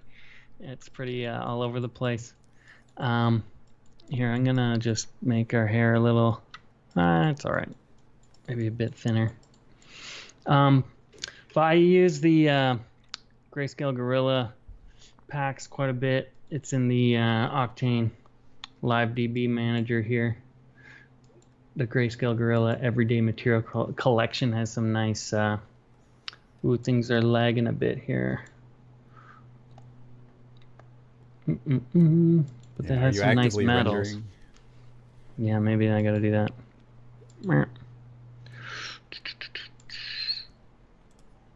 Huh. Maybe I'll relaunch this here. Yeah, somebody says to throw something at him, but the character isn't set up to be very dynamic right now. So I think, yeah, he'd have to react via us keyframing things, not automatically. Yeah. I imagine the UVs are all over the place on this. UVs were not a consideration, so. That's cool. When in doubt, triplanar or cubic. Yeah. Well, in Octane, you can kind of override the uh, projection. So we can separate all these guys. There's also a really nice round edges thing in Octane, which will take anything and give it, it's almost like a bevel tool, but it's all in the shader. Mm-hmm. So you can set that to whatever point too, and it'll give you a nice round edge on every thing. It's really nice with metal textures. Nice. And here, so I'll just set the projection to box just to override everything and hook these nodes into all the textures. And let's get back in the window here. It's looking pretty good already. Yeah. So, Did you apply? I didn't catch, but did you apply an Octane like hair material, or is it just seeing the cinema hairs and it interprets no, them? not yet. That's still just cinema hair straight up. Okay, that's neat that So- it pre-renders automatically. Yeah, so I'm just going to hold Alt and like put a glass texture over top of our old glass one, but it's not in the right spot. So there we go. I'm going to kill these old ones. Now, this Octane specular material should also be set with fake shadows, and I should turn my... I bet you there's like geo that it's intersecting with. There's probably like actual metal right there, isn't there? Yeah. Well, there's also it's Well, just whatever. a dome stuck through, yeah. So, and it's not a thin shell, so it's not like a pane of glass. It's a big droplet of glass. Totally. So whatever. We're not going to fix that right now. Let's do whatever. I'll just give the legs some funny color because I don't have the texture on me. Can have like nice pink legs and arms. Why not? But the hair shader is actually pretty good in Octane. Let's go where objects, no materials, hair material. And you just throw that on your hair objects. And it's going to start out kind of crappy. It takes a little work to get it looking nice. But you've got some good options to kind of give it realistic looks. I mean, not that we want this guy to have super realistic hair, but maybe he's got cool looking green hair. And crank up our roughness a little bit. And you can set the randomization right in it, up the frequency, like if you wanted to have random pink hairs. I usually just crank it to like a weird color just to see what's going on. Yep. And you can kind of see you get nice streaks right away, so Okay. it's kind of cool. Get streaky hair going. So what we're going to want is for this hair to also have like more subdivisions, which Octane can handle just about anything. So you could give it like 28 and then go back to the hair material and you can give it all these cool, like we had kink and frizz on the other one, but you can give it some nice wave patterns and get a nice preview going on.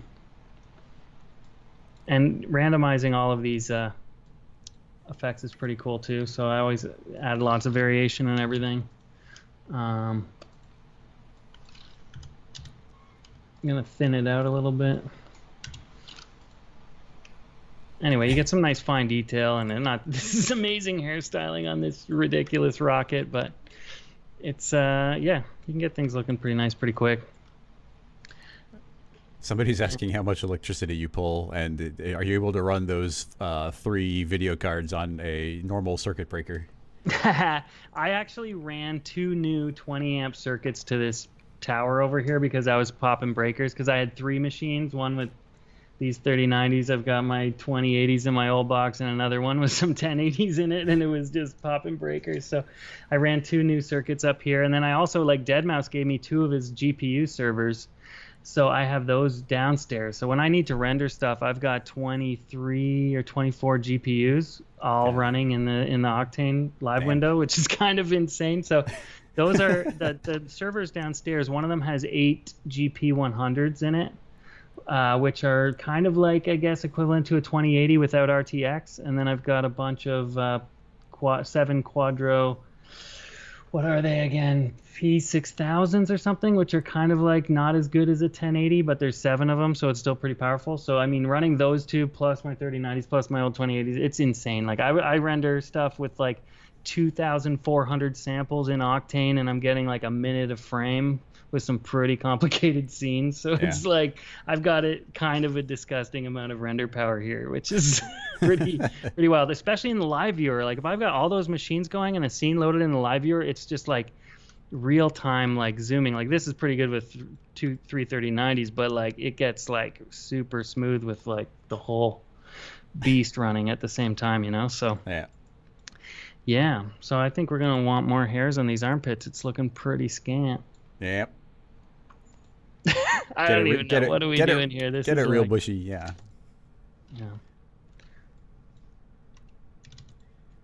We could do 1,000,000 if we wanted to. But yeah, so I mean, rendering is kind of, and on top of that, like I was using the render network to the Otoys network as well. So like if I'm working and I want, you know, my local power, I've been sending out a lot of my projects to like master in 4K so I can keep working. So I use that a lot too, and I use those rigs downstairs to run render nodes. So I'm actually helping the render network as well while I work and earning render credits that I then use to like master my projects in 4K when I have the time to be an archivist and things like that. So that's a cool system. So I don't know if I'm making anything better here. It's just kind of fun to throw it into the renderer and look at it. But like also this stainless steel is all sideways. I think we might want to run in lengthwise. I don't know. But that's easy enough in the transform node. Bump, bump. But yeah, I mean, as far as building a scene and doing camera work, like somebody asked before, I mean, I don't know. I do it all from like the camera view and like just keyframe it all. Like this one, like I said, I added this PSR again where the camera follows the guy, so I'll do that a lot. Oh, wrong one. You know, I'll do a lot of that where we have a camera follow, and then I just like keyframe stuff. So I'll start, you know, start in a certain position, make a keyframe, let it walk a bit, do a slow zoom. Oh, I would also bake out the hair first so I don't run into this problem where it crashes. Oh, at least there's not too many hairs. Whoa. It'll do it. You just got to give it time here. Hang on. Whoa. I wish, like, Houdini has, like, you hit the escape and it just kills the simulation. I wish Cinema had that where you could stop it. Yeah, they say that there is ways of doing that. Like, they say just hitting escape is supposed to do that. What I typically do is just hit Command or Control R to trigger a viewport render, and that will stop it dead. And then you even get that visual confirmation that a render began, so you know exactly when it does, you know, escape. But yeah, triggering a viewport render will pause the animation. Didn't seem to do it that time. Did it? No. I'm gonna wait for a second. Yeah, we'll give it a moment. Let's see. Everybody's just talking. Yeah, a little while. I think you lost some hair work. Everybody's just talking about video cards now. Oh yeah, sorry. I was kind of bragging there about my video cards, but honestly, it's all who you know. You know, a guy like deadmau5, and that guy gives you these crazy machines. But the thing was, he wasn't using them, and they're sitting there, and they kind of require some maintenance to keep them running. If he would go to use them and didn't have any of the drivers and everything going on, it's just like whatever. He was rather them get used than just sit there rotting at his house. So I'm like, this is amazing. So I'll do the odd render for him too when he needs something, and it was a sweet deal. Yeah, I maintained the machines. I threw more RAM in them. I've upgraded them and stuff like that, and threw some much needed love at them. So it's kind of wild to have those that render power here. Yeah, this thing. I think I gotta reset it. Yeah. Well, I might have a backup. The backups are always so inconsistent. Yeah, let's see where... Oh, you know what? I don't even have backup set because I just installed this machine. Damn. 431. We don't have to worry about 10 minutes ago. Specifics. We still got hair. It's just the Octane crap that I was doing that didn't look good anyway. That's cool. But yeah, I mean, the camera work is just kind of like... There's this one deadmau5 video I did that, like, the camera work was, like, pretty insane. Let me dig it up here. I mean, I don't think anything of it really because it's just like, I don't know, whipping the camera around, but I guess it's kind of crazy. The monophobia. So this one was kind of done Where the hell is it? Videos.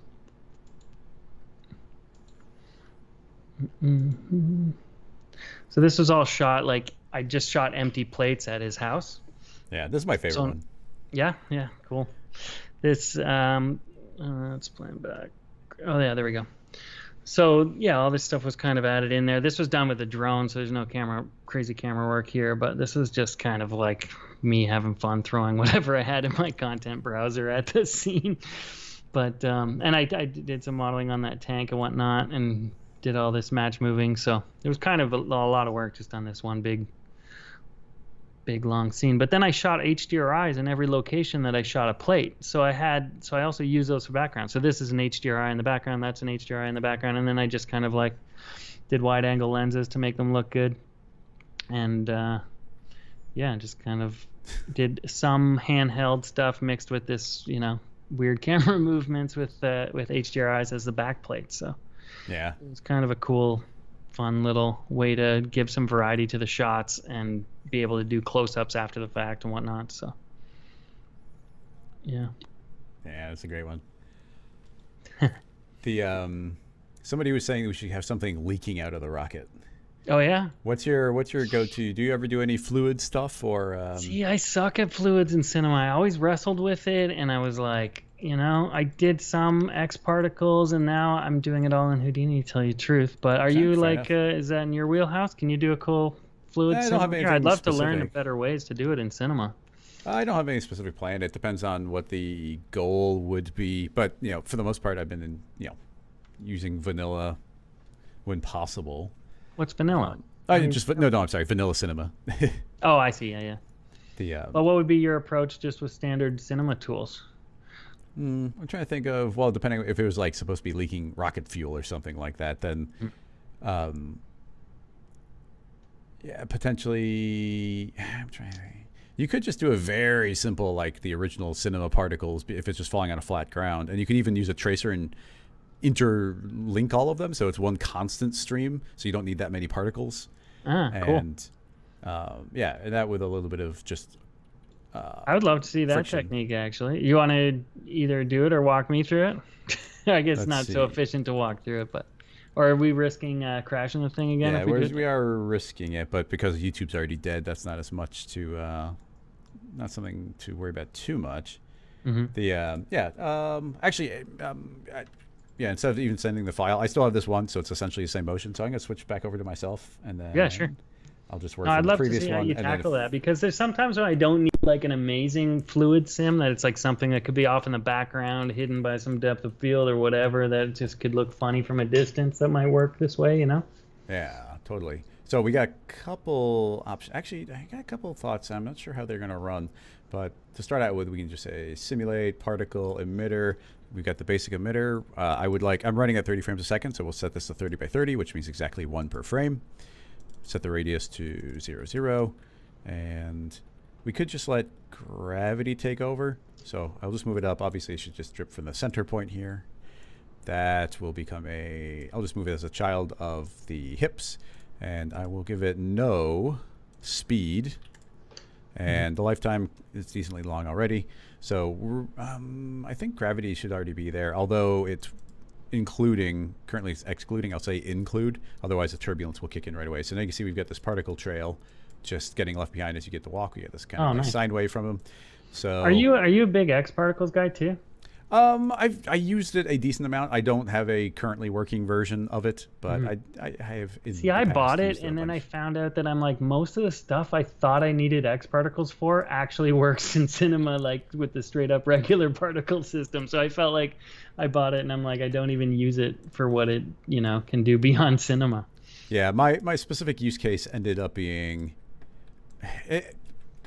It's a big ask. I'm making tutorials for people, so then it's like, oh, not only do you need to own cinema, but now you also need to own X particles. So you just keep segmenting the people who would be applicable to.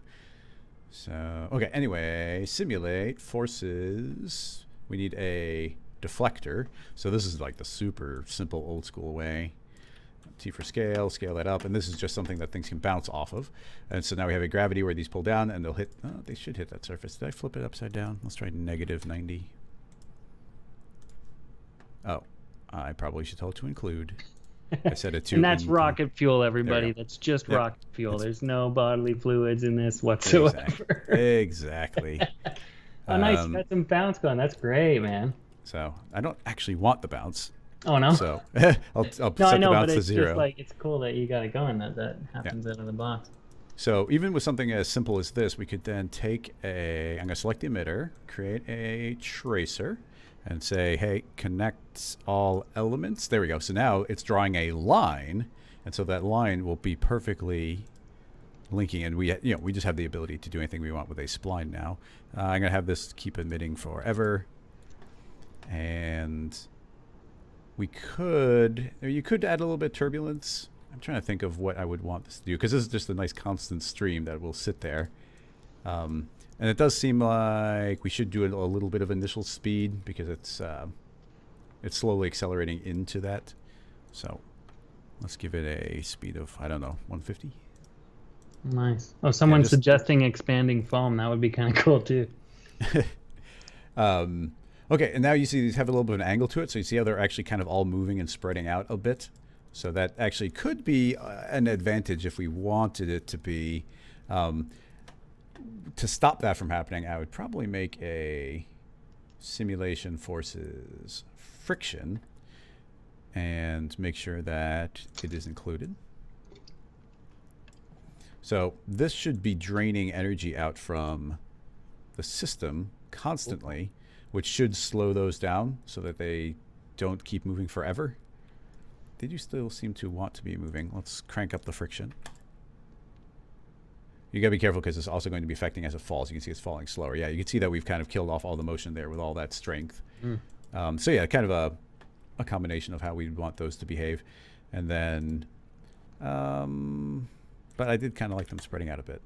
Yeah, that's cool. That's amazing how good you got that looking so quickly with these particles. That's awesome. Yeah, the old school stuff, especially once you combine it. I do kind of like this motion, but it's going to be spreading it out. The tracer, I can hold down Alt as I create a volume builder, volume mesher, and then we can end up with the overall shape. Now, I'm trying to think of, I guess we can make multiple streams, because this is excessive now. Density should crank up, and then the scale can go as small as 10 with our current volume. So that's going to be not looking terribly appealing. But if we were doing, if it was foam, then that actually probably work better, because we could start inflating it somehow. That's cool. It's playing back real fast, too. That's great. Yeah. Well, at this current, I mean, the resolution on this is really low, but whenever you can get away with it, that's always a good thing. I'm trying to think of, we could have it start expanding. There are several things we could do, and this will slow it down. But first of all, I'll make a cube. How dangerous is this? I'm not sure. But if I move it below the ground a bit, and I'm just going to make it nice and big. So this will be used inside the volume, because, and this will probably slow us down, because the external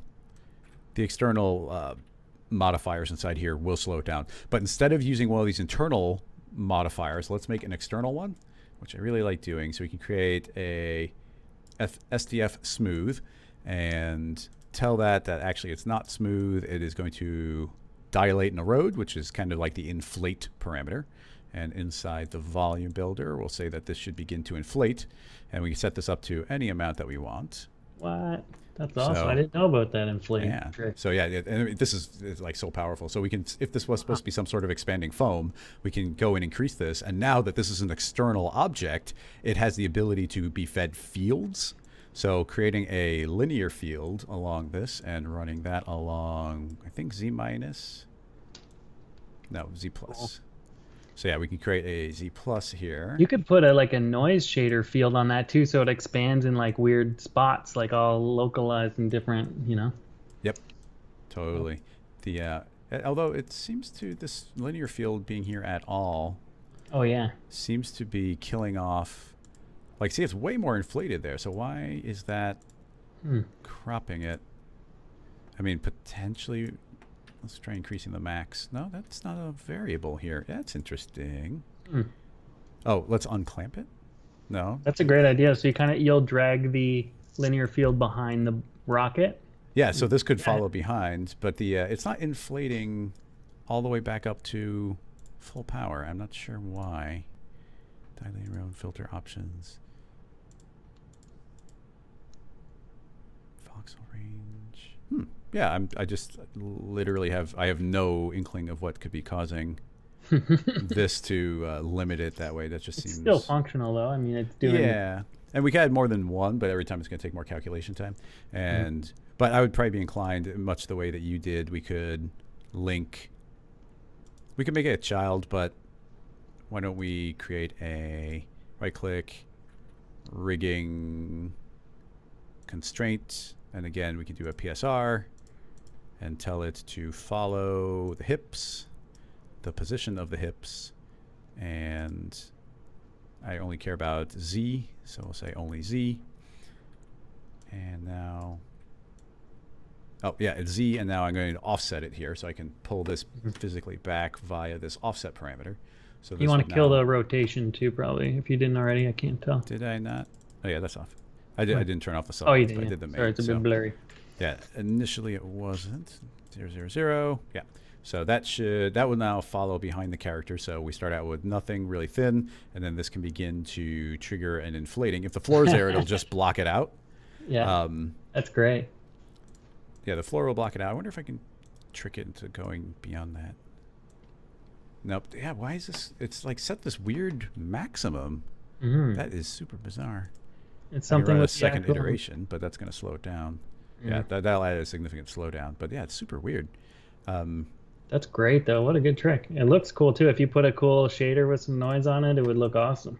Yeah, I always am a big fan of putting a smoothing deformer inside of the volume just to make all that smoother, and that could potentially make it look grosser. But this will just pass through the floor. But if you were inclined, I could go into the volume builder, take that cube I made, and say after it's done the inflation, I would like to subtract this away, and you'll get that nice little curvature on the bottom. Yeah, that's great.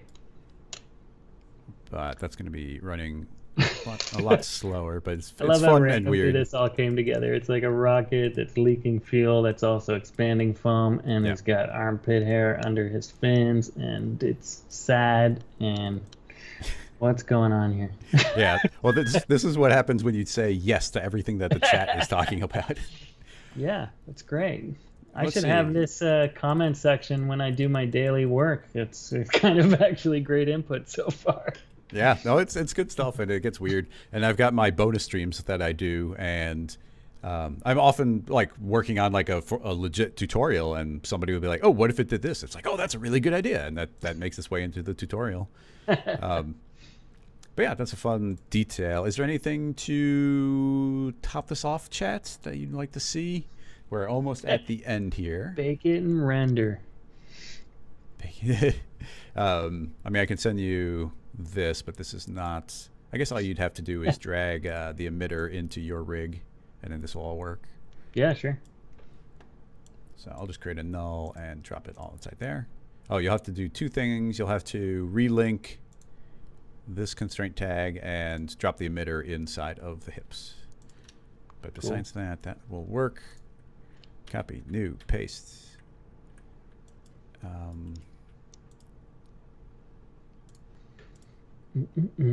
Yeah, that was fun, man. That was a cool little thing. We did a lot of little tricks. I think it's beautiful. A lot of weirdness. Okay, fine. The file over to you. Yep. Okay, it's Rocket Walk 3 leaking, and I'm switching back over to you. Come on, app, go ahead and do it. Ah, it's not doing it. Dang. See, this has given me trouble in the past, but it's never done it while the live stream was happening. That's too bad. Yeah. Well, I'm just gonna kill it again. Twitch, it'll just pop right back in and wait. Oh, wait! Did it suddenly wake up? Ooh, I threatened to force quit it, and it swapped over. All right, you're in control. Sweet. So we got the leak. Oh, you know what? I should just. I guess I'm just copying it all.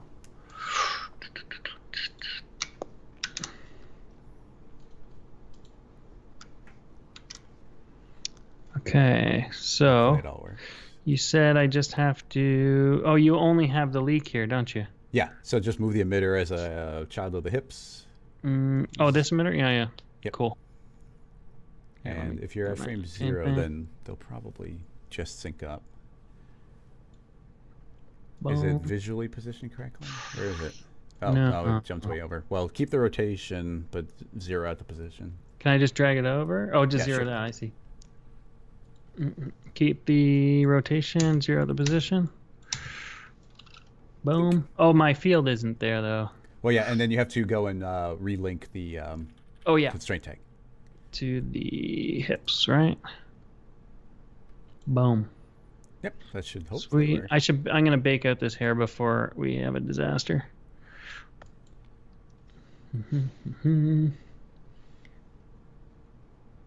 Oh, something weird's happening there. That's just the tracer. You know how the tracer has like some weird bugginess where it doesn't refresh on the first frame?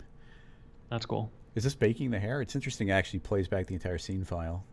Yeah, I wish it would ignore that, but that's always a problem with cinema. Is there a way to turn that off so it only bakes the hair and ignores everything else? Because it's just an older system, so their more modern ones would automatically copy things over essentially copies everything into a virtual scene file and then runs the cache on it and then brings it back again. But this is just running it in the actual scene file. So if you were to turn off the volume builder, then this would run quicker, obviously. So yeah, the only advice I have is turning off the heaviest things in your scene and then turning them back on again.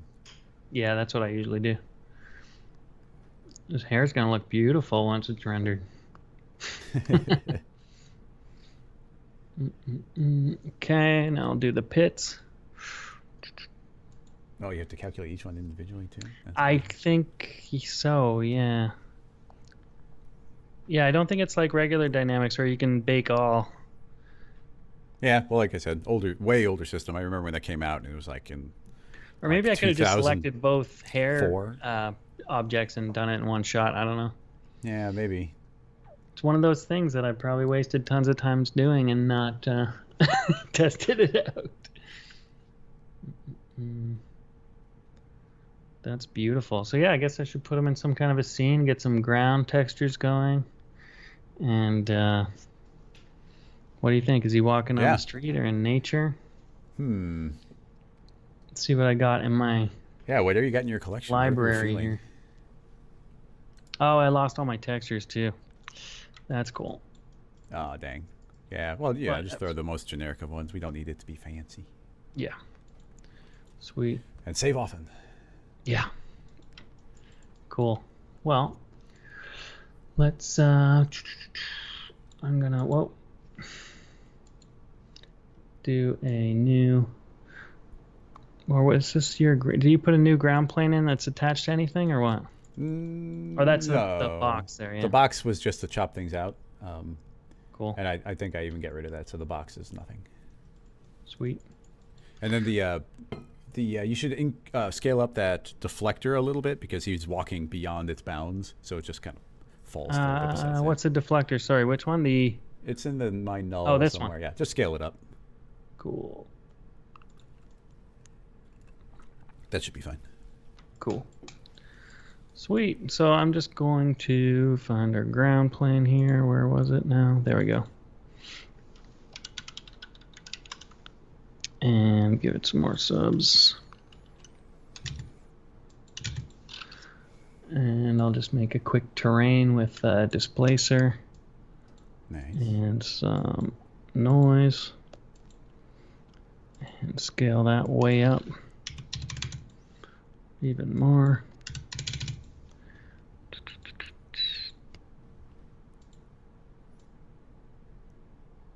Even more. Huge. 5,000. Sure, 7,000. Okay. And now I'll put a field in there. So that he still has a flat, like, walking area. And and what do I do? Set that to subtract, right? Or no? Probably just. Or do I need to invert? Add a new invert. Oh, add a new invert. Yeah. Where is that? Do. What is it in the actual fields and invert? Yeah, it says one of those drop downs. We'll say invert. I can't. Like, once again, it's a little too small on my screen to tell. Oh, it's in the clamp. That's it. Boom. Do you have to set it to? No, it's just normal. There we go. Normal. Yeah. I didn't know that one. I think I always added like a linear field and did a bunch of baloney. So that's cool. Okay, now I'm gonna go into my Octane zone here. Actually, yeah, I'll stick it in here.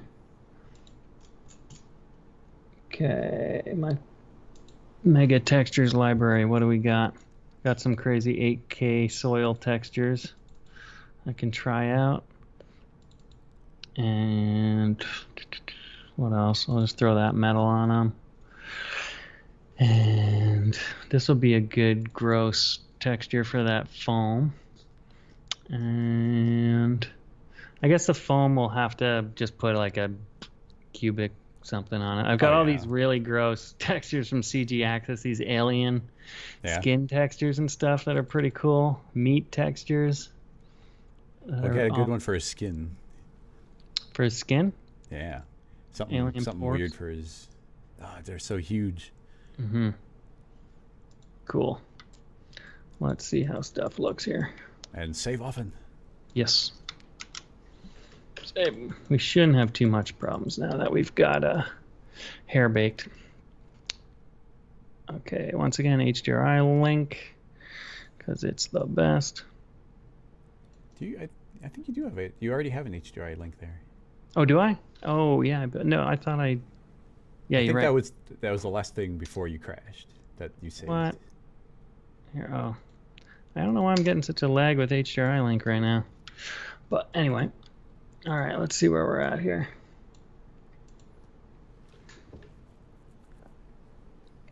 Bling. He's beautiful. He's definitely leaking something.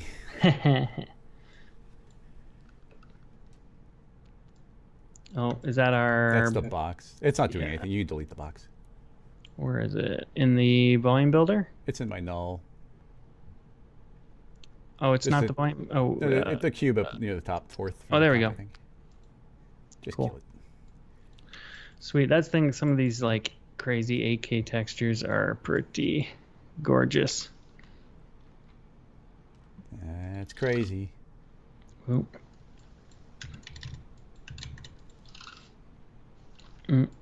Where'd you say the textures were from? I don't remember all of them, to tell you the truth. But the cool thing about Octane is you can really get millions of objects going pretty quickly with Octane Scatter. That's what I love about it. You can just... and I've got Forester on here. I think I installed it. Yes. So you get a multi-flora going and throw it in the Octane Scatter. And we can scatter that onto our ground plane. And set it to surface. And nice. It sketches out a bit. I got to get my materials going here. There's our library. So let's do some wild grass. And I'm going to duplicate it and do a whatever, one of these, a bromus. Nice. For starters. And let's get a MoGraph effector random. And it's not like a cloner. It doesn't automatically apply it to whatever you had selected. You have to manually stick it in here. Sure. And, oh, did I close my render window or did it? Oop. Yeah, that makes sense. They couldn't code it so that it would automatically apply because that's a behavior of the effector and not their plugin. I see. So you can crank this literally to like 100,000 and it'll make tons of them and render it instantly when you got this kind of crazy render power going on. But the random effector, I usually just do the rotation and scale here. You don't want to mess with the position because it's already randomly scattering position. Mm-hmm. So do a rotation here. And I'm going to get a better HDRI going so we get some prettier lighting. So yeah, this trick I did with HDRI Link, I took the HDRI Haven HDRIs, and like you have to rename all the different sizes and everything. And I don't know if this will work anymore with the new Grayscale Gorilla stuff, but it's kind of cool. Yeah, this is beautiful already. Look at that. Oh, Walking through the grasses. It's like he's free. Yeah, it's a beautiful movie scene right now. But like getting all of this grass stuff to be dynamic would be pretty hard. So I think I'm going to paint the weight so that he has a path to walk on. You could. So you could. I wonder if you could fake it, because the Octane scatter is taking in effectors, right? So if you just put like it's not like they all have to move out of the way. They just have to give the illusion of moving. So if you how would you suggest? Well, even something as simple as a random effector in front of him that just has a little bit of random rotation. So right as he gets to it, it rotates them. So if I did a new random effector, yeah, that's pretty interesting. So we take a random effector and do like a spherical thing and throw it in front of him, or a box. Exactly. Yeah. Cool. Potentially even better would be, maybe a capsule shape, because then you can have a long tail behind him, so it's like they won't bend back so much. If you want to get really fancy, you could have it bend back a little bit from what it was, but it'll just be a little bit of randomness. I don't know that it'll look good. So but, like movement. I would leave the position the same because we want the roots to have like a position. You just want it to kind of rotate, I guess, right? Yeah, like 15 degrees on every axis or something. Sure. Cool. And then just add like a fall off of a capsule, you're saying? I think that's a good idea. Capsule. And let's rotate that. Just make it really long. Oh, that's big. Hang on. Something like that. Oh yeah, I forget it. Yeah, I forget that it stretches it. I was hoping it would be not. Yeah, that's the problem. Proper with capsule. these, things. If we want to get fancy, we could just combine it. Yeah. But so I can just put this capsule in that other, in the other linear field, probably. No, or that'll affect the SDF smooth. No, that won't. No, it won't affect it because it. Oh no. It's just Oh yeah, true. So I'll just make it a child of that, and it should follow. Yeah. Now let's see what we got render power wise here. Save it. Yep. Cool.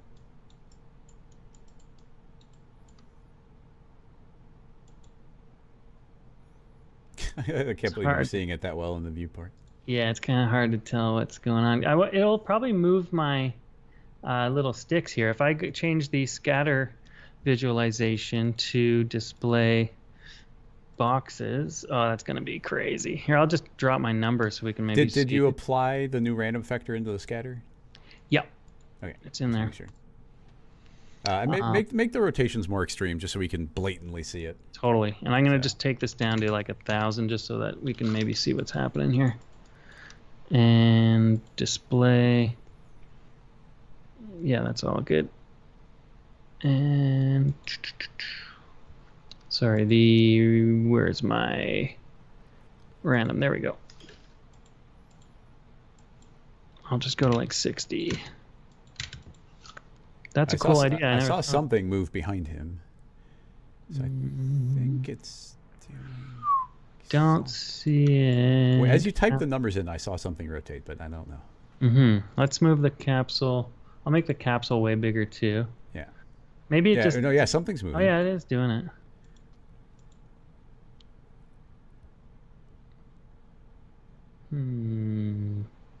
Yep, it is moving the boxes. I can see it. Yeah, so it's more subtle than I would have thought it would be, but... Yeah. I wonder if I just make it like... So there's no fall off. It's kind of working. Yeah, it was just a thought, but... That's a cool idea. But I'll also just show quick how you can kind of like paint the weights on the thing here. So if I go to my ground and go to the paint tool and go to absolute, apply all, I think.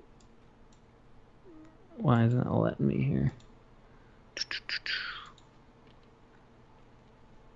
Oh, because I had my... What are you painting? Oh, it's because this plane is not editable. Sorry. I'm doing a weight paint on here. Okay.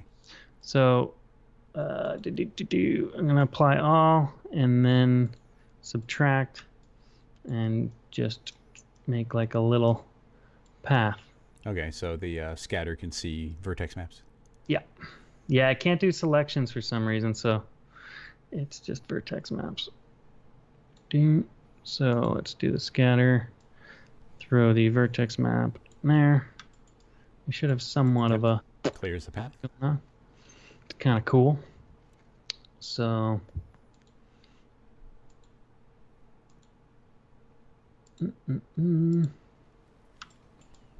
Oh yeah, now I can up my numbers again. Save it. Yep. Good call. I'm gonna turn on autosave because I don't think it was on. Because I don't know why that's not on by default. Why would Maxon do that to us? I don't know. I got kind of annoyed by the autosave, so I really end up turning it off. I save pretty constantly, like when I want to, and it's not unusual for me to open up a file and be messing with it, but not intending to save it. Yeah, sure. So I probably had a few too many last time. But that's kind of a nice thing. And I'm going to put the scale on the random effector as well. Uniform scale, like 0.3 or something. We get some nice randomness. Yeah. On the scale. That just blends into the background. Yeah.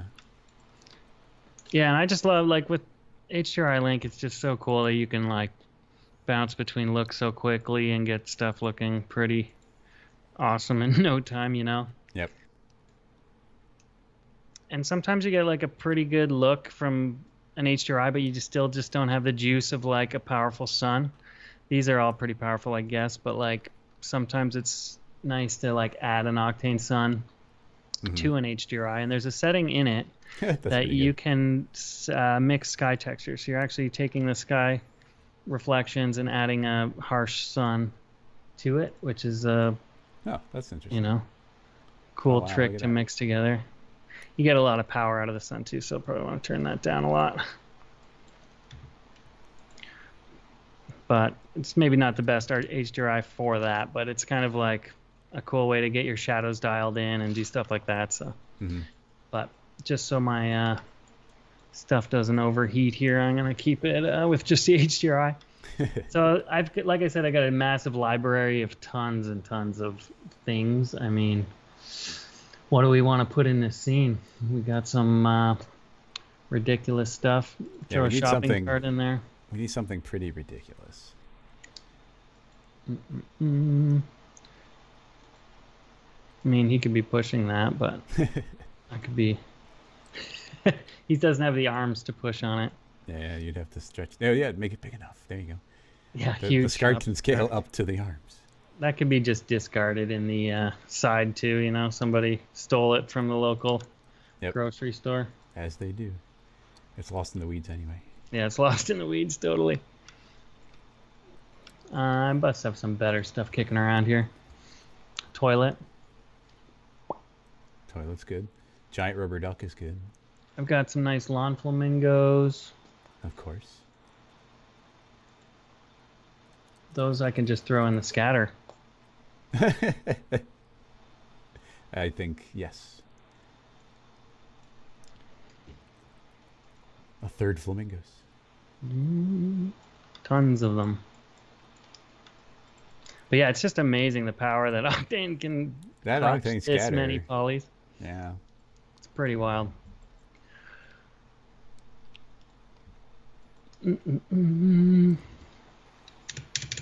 Make that a bit denser. Now it's like the flamingos are creeping on him. Yeah, it's a bit much. But yeah, I mean, throwing some mountains in the background, but it's kind of nice if you're not doing crazy camera work that you can use the HDRI in the background as well for a lot of stuff. So yeah, sometimes I have a lot of what do you call it, like landscapes kicking around. What are they called again? Reliefs. A mountain. I stole a lot of stuff from Beeple. He gave me access to a folder he had, and we've been sharing lib4d files and whatnot for a while. There's a lot of crazy assets. Yeah. Do you ever use something like Quixel? Yeah, totally. I've got tons of stuff from them as well.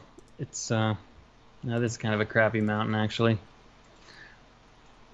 But it could be something that's way off in the distance. But yeah, Quixel's great. There's a lot of good grasses and stuff in there too that are a lot lower poly that work pretty sweet. You could throw like a rainbow in here. Oh, you got a rainbow? I think I have a good rainbow texture.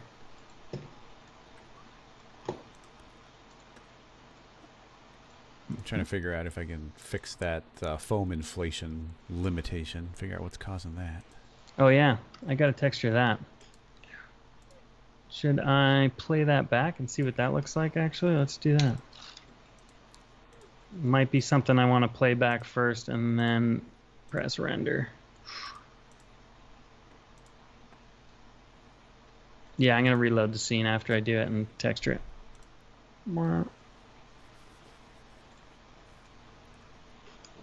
What did you want to fix on it?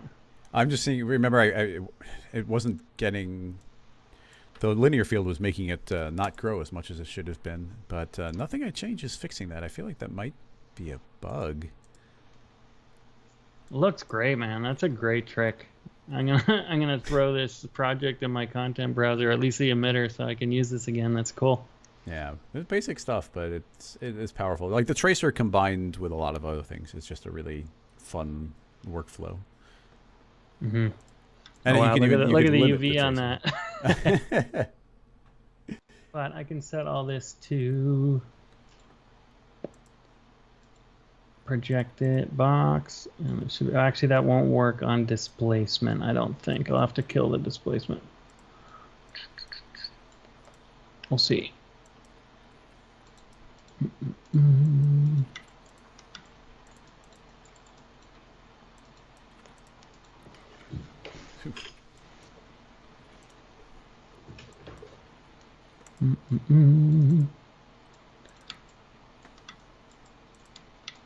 Yeah, it's all kind of screwy because of the UVs. It won't give it a proper. No, I mean probably better just to do a cubic or something so it can just pass through it. Mm-hmm. And then I'll just kill this. Oh wait, which one was it? Mm-hmm.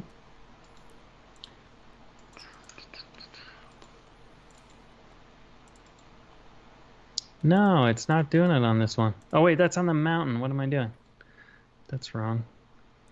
There we go. There we go. It's kind of, sort of works. Yeah. I could do a triplanar actually. That would do it and blend it. That would blend it for sure. But for now, it looks kind of cool either way. Yeah, it's a background detail anyway. It's gross. Looks gross and fuel-ish. Sure. We'll just say it's fuel. I could remap it with an Octane gradient, give it some psychedelic colors. Yeah. Oh yeah, the presets are handy.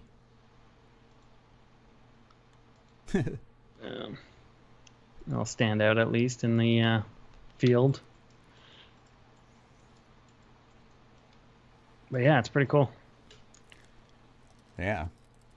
We should probably head to the wrap-up point here. How quickly can you get some sort of render out, even a lower I can let this rip. I don't know what we're gonna do with it, but it's it's good. I'll fix it up. I'll spend like 20 minutes fixing it up and like send you a render. Sure, that'd be great. Yeah, it's a thing when you're messing around. Like I mess around all day, and I'm like, wow, if anybody was actually watching this, they'd be like bored to hell or wonder if I'm insane or what's going on here. So it's kind of nice to share this for a minute with people. Yeah, never show your work type of thing. If you want to maintain a mystique, just that you're a black box that magic Totally. comes out of at the end. This is looking pretty cool though. That trick with the expanding foam is really cool, man. Yeah, I want to try and get that working a little bit better, but it's not cooperating here. I could layer it up with a displacement as well, but that would be losing poly count. I'd also like to get the weighting better, the hair better, the character better, the background better. It's kind of like hilariously half-assed, but it's funny, so that's all that matters. Actually, one thing somebody suggested, something I would like to see, would be making do something to make the fuel luminant so it can glow and cast some light as well. Yeah, that's doable. I can just you can take that, make it a universal material, and add an emission. Whoa. And add a texture emission. Take this displacement one maybe. Boom. And whoops. Oh, there you go. I was wondering where the. I'm gonna need to illumination like is. do a color correction and crank up the contrast maybe. Boom, there you go. Now you've got these glowing dots in it. Looks cool. But yeah, you can make those more frequent or add a different noise, but it's kind of cool to have that glow. The other beautiful thing about Octane is you've got the like cool post effects on the camera. So if I add an Octane camera tag on here, you've got the post processing, which is like you can get some really nice glows going on. And it's got a cutoff, so you can make these like Oh yeah. get some beauty glares happening and add a bit of blur to it. It's like super beautiful and like really fast.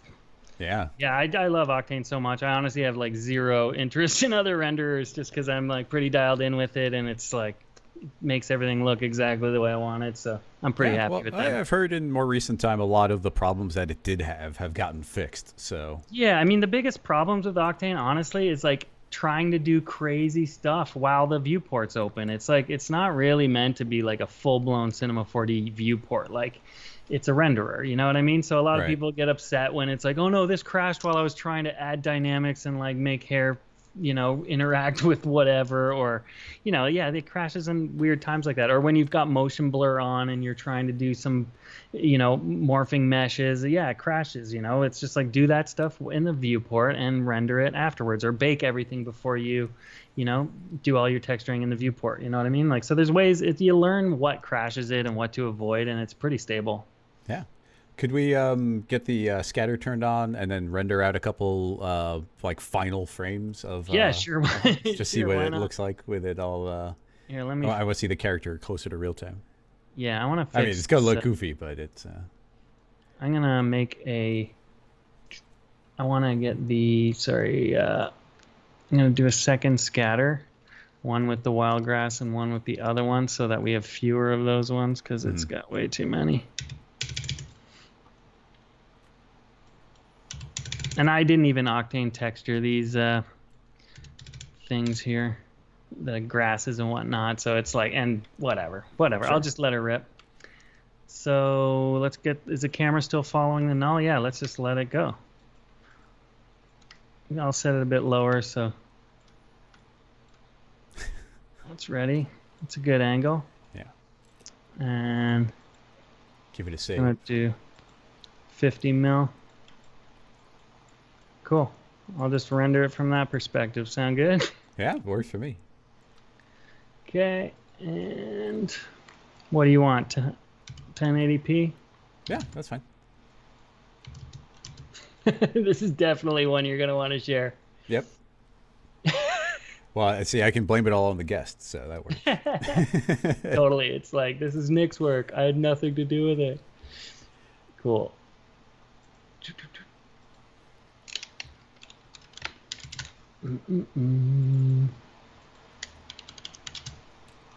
Okay.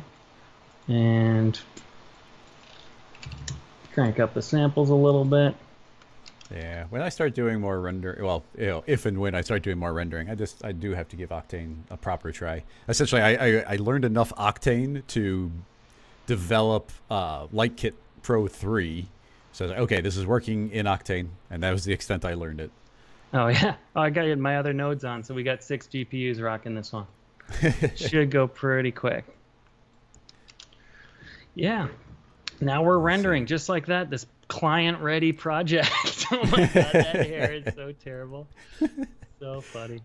I give it. I didn't texture his arms. Whatever. He's got gray arms. He's Yeah, a robot that's fine. thing. He's a robot It's fine. rocket man. The little dimples in that metal texture are beautiful too. And that single flamingo in the distance. This is a real beauty.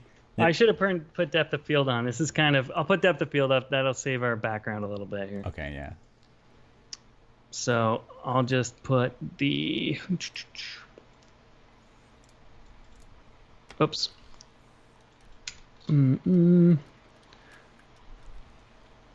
Where's my tag? Let me just set up my focus here.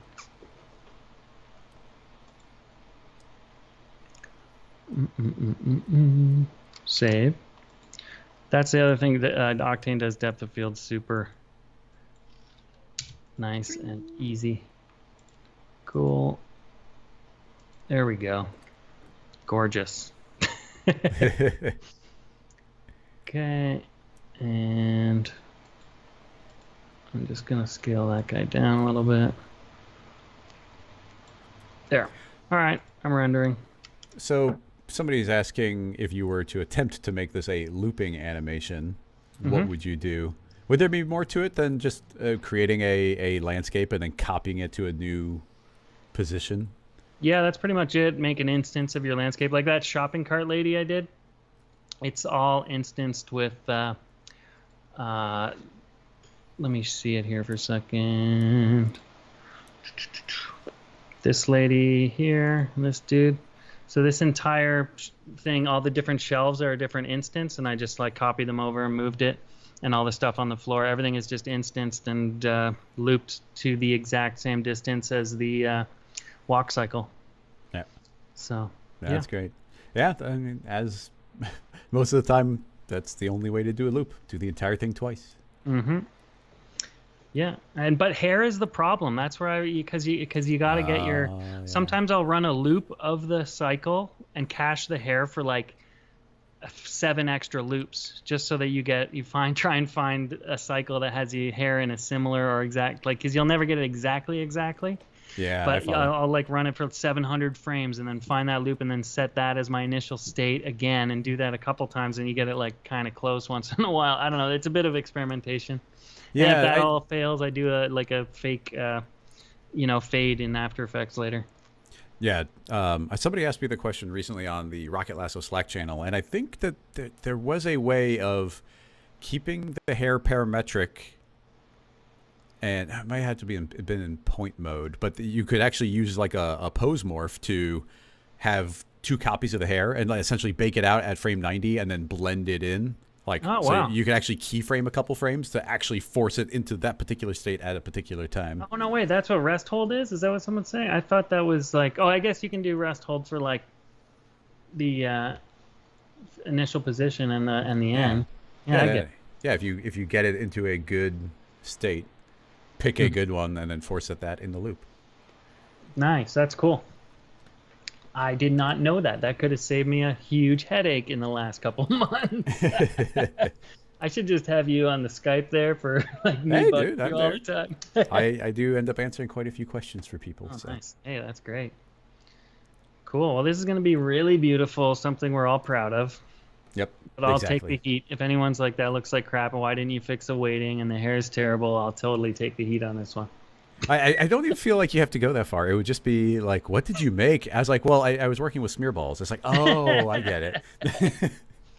That's funny. Well, I should start playing this back here. We got 10 frames. Look at that. I'll ping pong it. Looking good. I wonder... I never thought to do that. I never thought to set it to ping pong so that it doesn't make it nauseating. Yeah, it's pretty nauseating. Oh, look at that sparkle on that mountain. That's beautiful. Wonderful. Why is the mountain sparkling? It's got a bad texture on it. I don't know. Yeah. People did like a quick... Mike was like lazy when he textured it, and I never fixed it in the content browser. But yeah, no, it's going to be good. But I should have textured his body. Damn. Whatever. That's fine. We crashed. It is what it is. You do what you can in 2 hours. But this brings me back. If you look at my early YouTube stuff, it's total garbage with bad After Effects tracking, and I didn't care because it made me laugh, and I threw it on YouTube, and it didn't matter. And sometimes I long for those days when stuff didn't matter, and you just do stuff that's funny. You don't know what you're doing in the software, and you just throw it out there. Like after all this client work and perfectionism and learning how to do stuff properly, it's just sometimes you want to throw that all away and just bash some crap together, you know? Yeah. Feels good. It's a different, yeah, my brain doesn't work that way, but it is fun. It is fun occasionally getting to do that. But yeah. Whoa, there's some crazy lightning coming out of that rocket butt right now. Oh, it's because of that texture. That's why. That's cool. It's going to look like you're shooting sparks. Oh, we could have done that as well. Put some sparks in there. Yeah, totally. That's pretty awesome. Well, I hope it was at least informative for people here that, you know. Yeah. How to make really bad, weird characters. 101. Yep. No, that's great. Well, especially, I mean, you actually did a presentation for me at Half Res, where you spoke one year, and you did a presentation about the workflow of taking something like Mixamo and then making it all floppy ragdoll on the top half. And it's like, wow, like the end result you get from that very clean technique. Like there's so much bang for the buck. And totally. You covered another that for us trick here I like to do too is like you take an arm and replace the forearm and arm bone with like 12 bones or 15 bones, so you get that super rubbery soft body look on an arm that just like flops around. So people think it's an actual soft body because it really looks like it, but it's just like tons of bones, and it takes like 5 minutes to set up. It's pretty cool. Yeah, and it runs super quick. Oh yeah, it's like real time. And then you can even, I mean, it's not like great, but you can put, the IK tag can collide with objects. So you could, if you wanted, if his arms were IK here and you didn't want them bouncing in the body, you could put a couple spheres in the body so it wouldn't pass through. It actually works really quickly. So that the actual bones IK will react off of the... Yeah. Actually, do you have to parent the bones to a hard body then? No. Here, I'm going to keep that rendering, but I'll switch over to mine. Hopefully it does work. Cool. Yep. Okay, swapped over. Okay, we're back on mine. I couldn't get this working. It started getting extra chunky. But anyway, just as a super quick demo, I will create a character joint, and let's just make a series of children here. Select them all and set it to Z200. Oh, and I have those visually turned off. Joints. Okay, so now I got this whole long joint chain. Let's turn that into a rigging IK. And then set the end. Okay, so if I were to enable dynamics, and I do want the gravity this time, we can just let that flop over. But there is this whole collider section, really straightforward. So this could go into, you could put this into a character. I don't know if it needs to be made editable or not, but if we drop in the collider, I should be able, okay, yeah, it probably has to be made editable. Oh. Well, Yeah, actually, no. makes No, that should be all that needs to be done. Make it editable. And what am I missing here? Oh, disappeared. Wait, what's it doing here? Colliders, objects, dynamic. Oh, turn on collisions. Haha. Now we turn it on. Okay. Boop. What? How did I not know this, dude? I've had a whole bunch of like slap my face palm moments here. I knew that was going to happen, and I'm glad. I learned a lot today. That's awesome. Yeah, and this can be good, but let me something I like doing. Can you set the distance on that? Is there a distance threshold? I don't think so. It's just... Oh, maybe there is a radius. Yeah, look, there's a radius. So I can... Oh, that's super handy, because then you don't need to add any other geometry. If you have it on like an arm or something, you can kind of like roughly get it. Yeah, potentially. I don't like throwing it on complex geometry. This is a pretty old system, so usually I just use a couple of cubes or spheres and just make sure it's not hitting those really rough spots.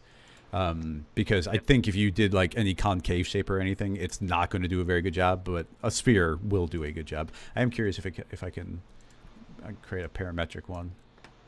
T for scale. But just to show, let's make this thing even floppier. Strength 10%. Yeah, okay. Now drop in the sphere. Oh yeah, cool. It can be parametric, which is good. But you can see that you can get these collisions, and they can work really nicely. But there's not a lot. There's some friction and there's some bounce. So you can say no bounce, no friction, so it can just slide freely off. It doesn't work amazing all the time, but a slight alternative, which is what I sometimes do even more commonly, would be creating a force. I think the field forces work. If I create a field force, and let's drop that in as a force, include field force. Let me just make sure that this is indeed working, and say, let's just make a solid field force. Oh, I put in the fall off. I do that all the time. So you can put things in the object tab and the fall off tab.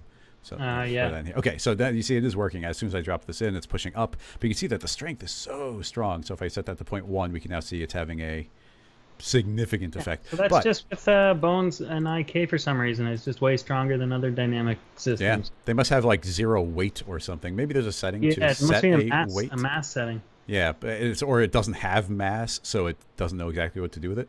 But what I would do is we could, if it was doing if you don't want to intersect in the body, but you don't want to feel this collision, you just kind of want it avoiding it, then what I would do is something really simple here would just be a spherical field. And I'll make that spherical field a child of the sphere. Reset the PSR. Scale this up a bunch. And now, okay, now you see it's like an attraction force. You can see when it gets close, it suddenly gets attracted. Cool. But if I say field force and set this direction to inverse, then now it wants to avoid the sphere. So even before the sphere gets to it, it's like, no, I don't want to push against it. And the more fall off you give it, then you could really like have this softly avoid an area to kind of like don't let it collide. But it's not just to avoid intersections. That's a really great trick. So cool. That goes a long way. It's really cool. I will save the scene file for everybody. I mean, I don't know how much the rocket's going to be useful, and we'll have to strip some of the things out. But the scene files will be available. Everyone's going to want the rocket for sure. Yeah. The scene files will be available on Patreon, so just keep an eye out for that. But we'll have to strip out the materials and everything that is not kind of freely available.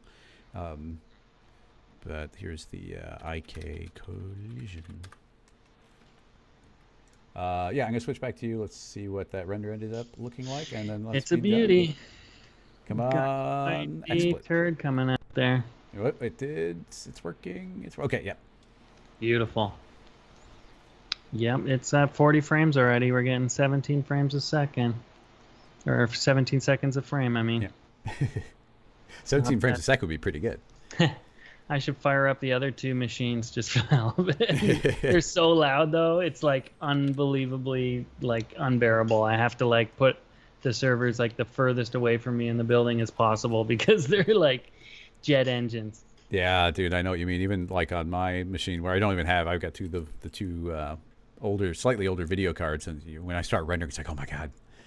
So yeah, and I'm thinking about upgrading my machine, so it cool. could end up getting toasty. I'll have to figure out some sort of air conditioning setup, but oh yeah, for sure. Yeah, I put mine on the other floor because I'm both because of heat and because of noise. Like they're just pumping it. Like I heated my entire studio with those this winter, like both mining Ethereum and running the nodes on the render network. Like it was just like. Totally saved my electricity bill from heating and replaced it with CPU with power. render time. Yeah. Yeah. Well, that should wrap this up. Yeah, we'll prep these files for everybody. But thanks for watching, everybody. Yeah, I want to say a big thanks to you, Nick, for joining me. Hey, my pleasure. That was fun. I learned a lot, actually. That was super helpful for me. Personally, selfishly, it was like good. Yeah, we'll have to have you back on again. It was fun, and potentially you and I can have a little collaboration going soon. That could be neat. Yeah, we don't do things so half-assed, or I'll at least be a bit more of a perfectionist if we do that. Yeah, there's a big difference between stream quality and like something that's gonna be rendered and played out into the world permanently. Totally. But yeah, make sure everybody tunes in. Well, first of all, I put Nick's information in all the chats everywhere, so you should be able to find his website. Make sure you follow him at all the things. Make sure to tune in next week for c4dlive.com, where I'm going to be presenting for Maxon. I'm the first presentation after they do opening announcements. And Rick Barrett will be the guest next week. And I think the week after, I've got Casey Hupke is going to be joining. So we've got a whole lineup of people. So it should be good. Thanks again, man. And I think they'll wrap this one up. Thank you so much, everybody. And I'll see you, I guess, on Tuesday for that presentation. So bye-bye, everybody. See you later. Thanks for watching.